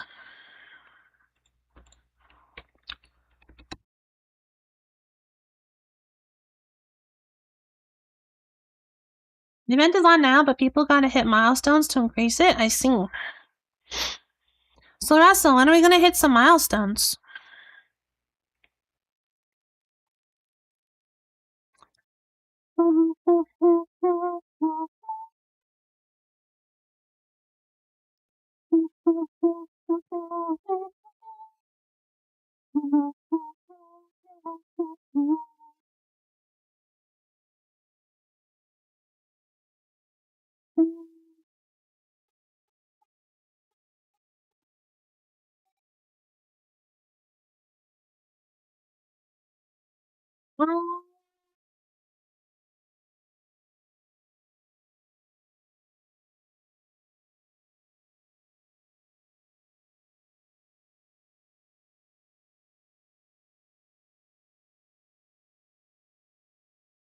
So,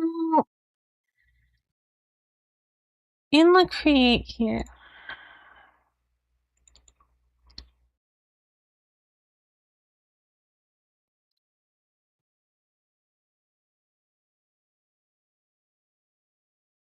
what happens if we do the same thing? What happens if we just do returning a new window?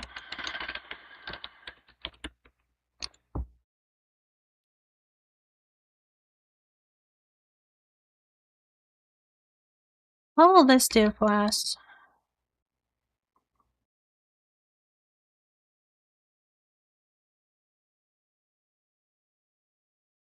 Hmm.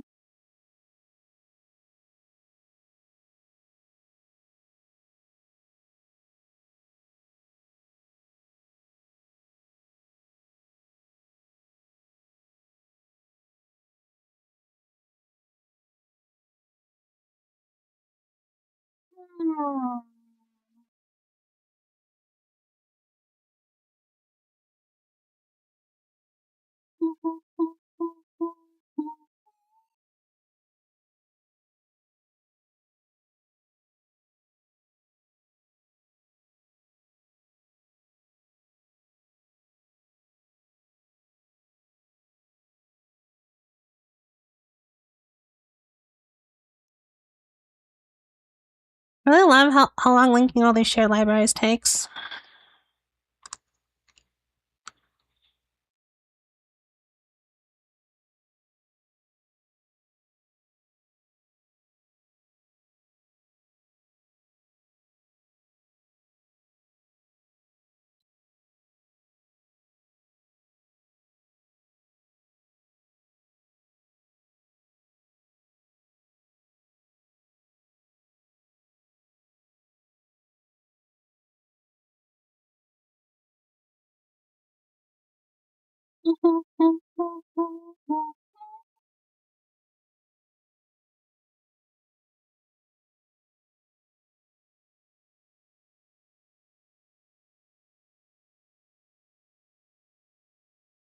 Okay.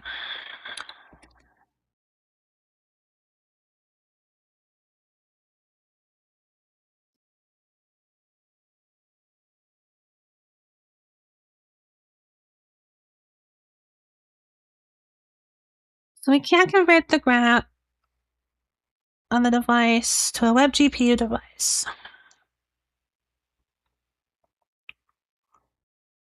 So that's cool.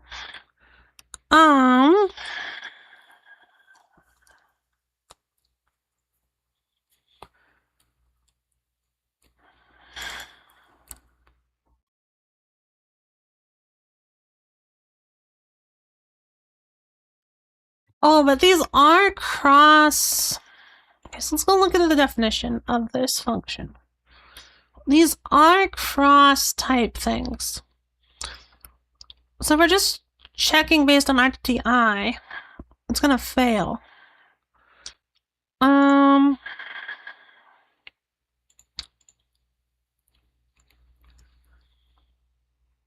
So how are we doing as?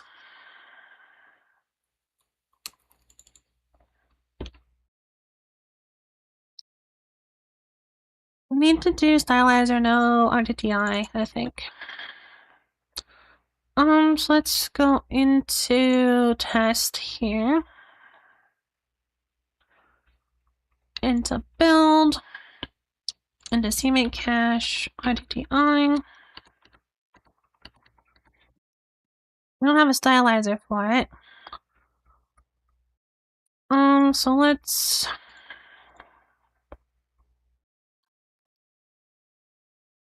in CMake here, in stud math, we're going to target compile definitions, stud math pi, and this is going to be a public, so it gets inherited by everything. We're going to go dash ding, stylizer no RDDI.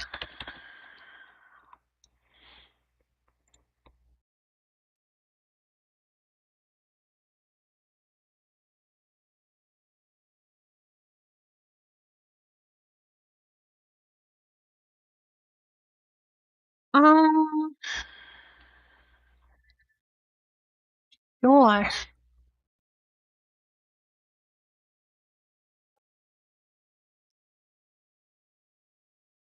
This is perfectly unsafe. What could possibly go wrong?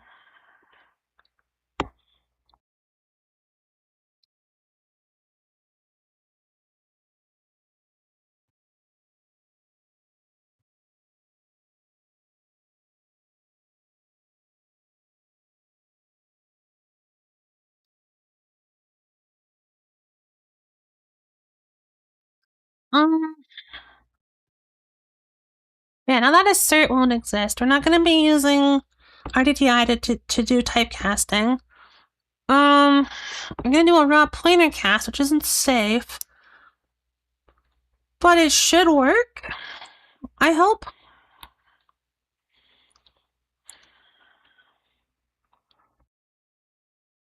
I think the problem is that the runtime type information in each of the SO files is different. So we're trying to link in. So we're trying to check if a device from one object is the same as a device in another object, and the answer that's coming back is no.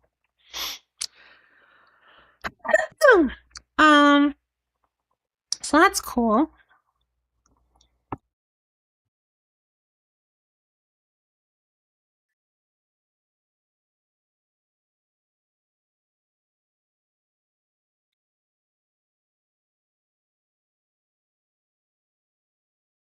Let's actually stop this because I want to run this through dash update. So /update.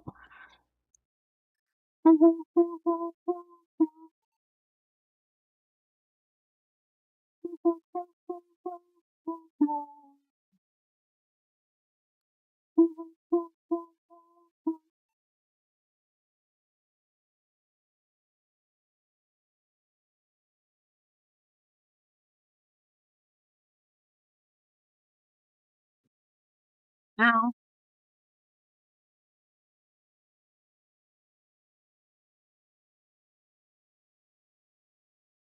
Oh.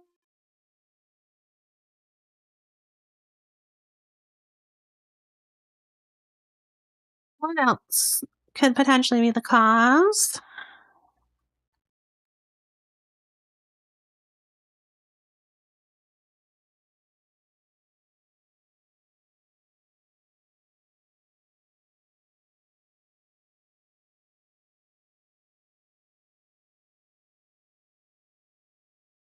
That's the one that comes to mind.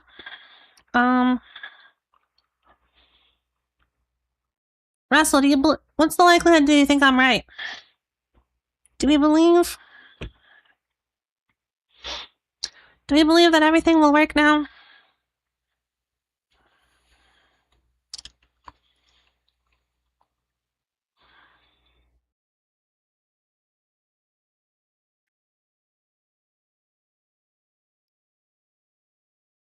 It might be worth our time to add like an object flag to each thing that we can check.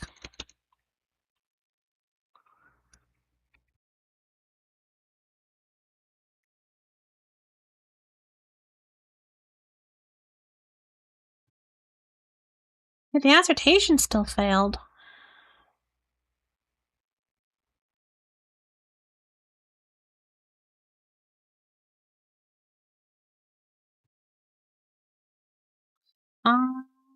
Holding. Let's put it on each one.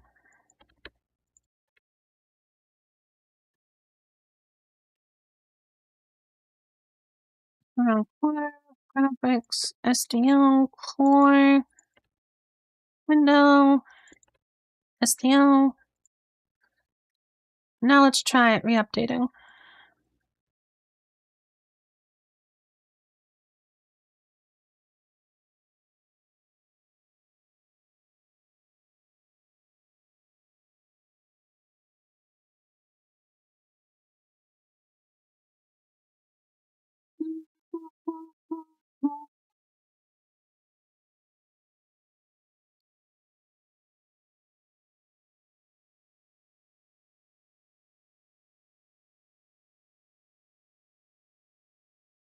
What am I doing for maybe owned? I know that maybe owned also does some casting. Are we doing RTTI casting? No. Interesting.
Oh, and we don't have music on, which I was supposed to turn back on after,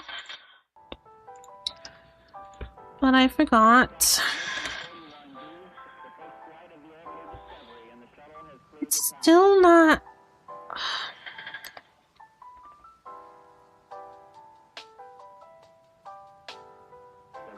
Computers now have primary control of critical vehicle functions.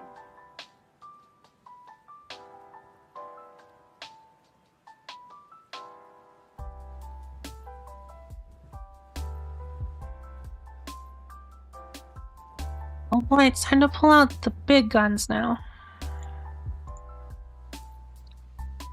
So we're gonna pull out graphics, method macros, and we're just gonna completely turn off the no RTTI version.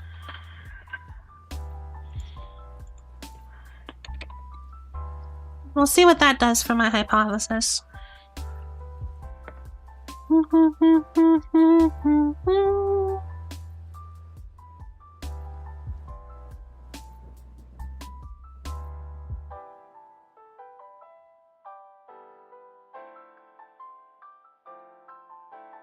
Oh, I should probably not be applying this here.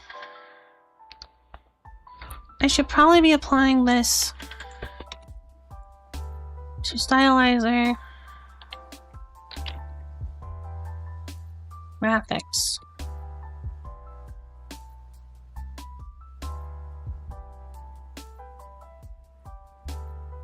That's probably the better thing.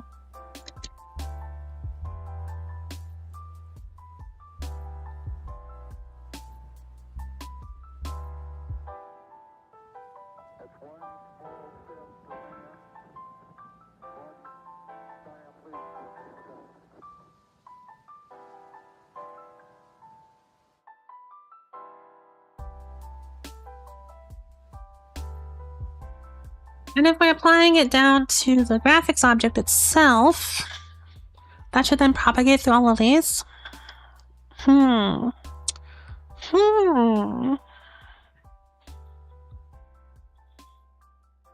that was the problem. We were applying it too high.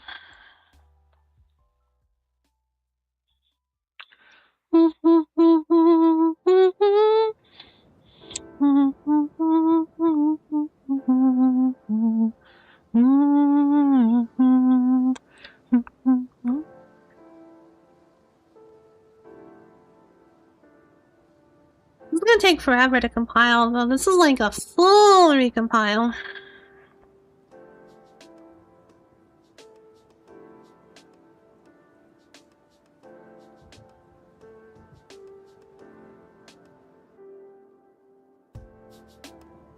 I think like literally every single... I think that change touches every single file. So we don't have to like recompile like slang or anything, but every single file rewrite I think gets touched by that. So that's cool.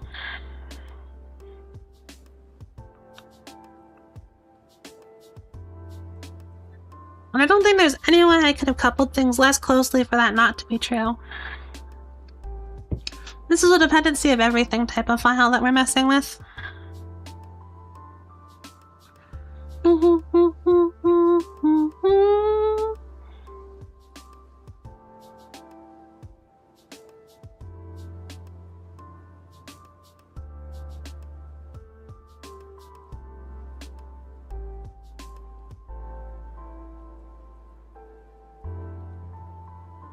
What? It should be close to dawn. We're getting to the point where it's time to link everything.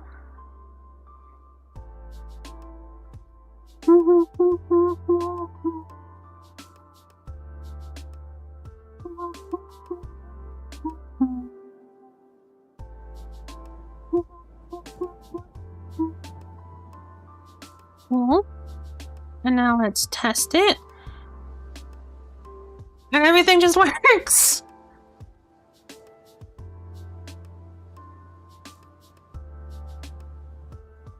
Oh, but not that.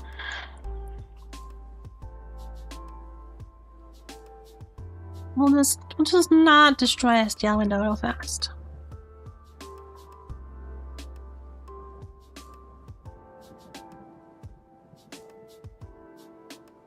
I'm gonna get an uncaught exception. Thread join failed. Invalid argument to thread join. Huh? Where the hell is that coming from?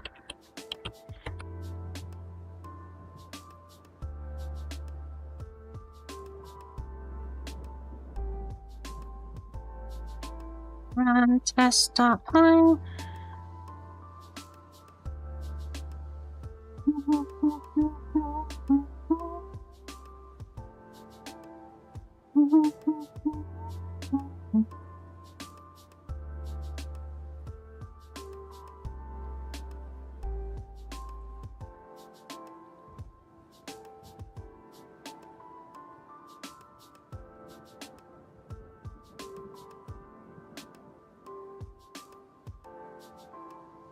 Interesting.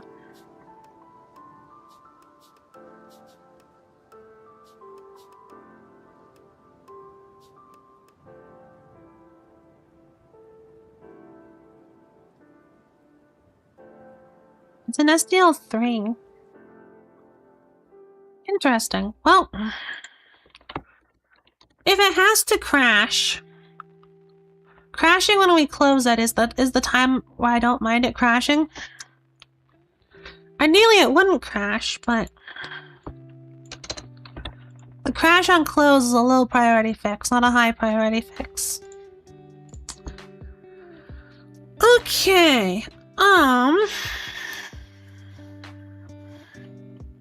So we're now using SDL windows. Or we're not using stylizer windows. So that's super cool.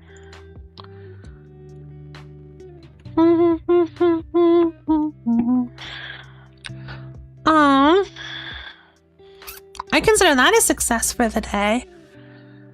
And I think that means that we're going to call it for the day. I have some other projects I need to work on. Shall we do a little raid on the Twitch side of things?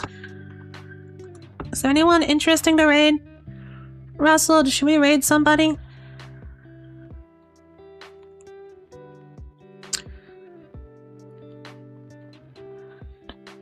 Is there anyone doing software and game development? Creative. software and game development.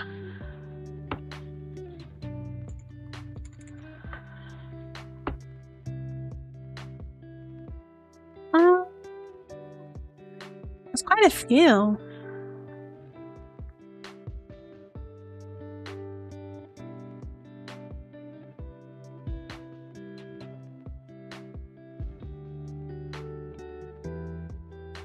Astria is live.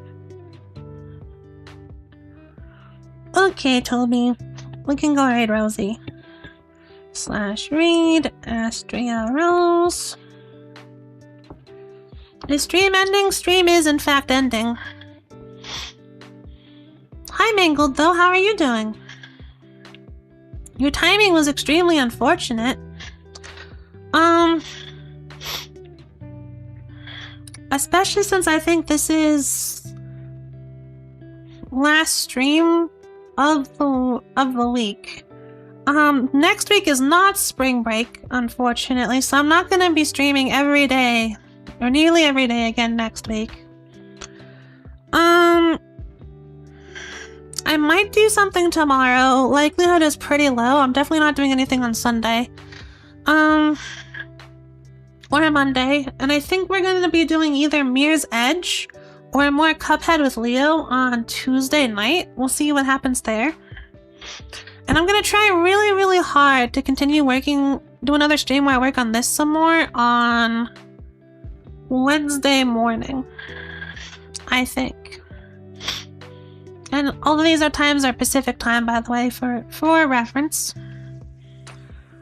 Thank you everybody for stopping by. We're gonna go give Rosie a raid. So if you all can say hi to her, I would appreciate it. And I am going to go poof. Bye-bye!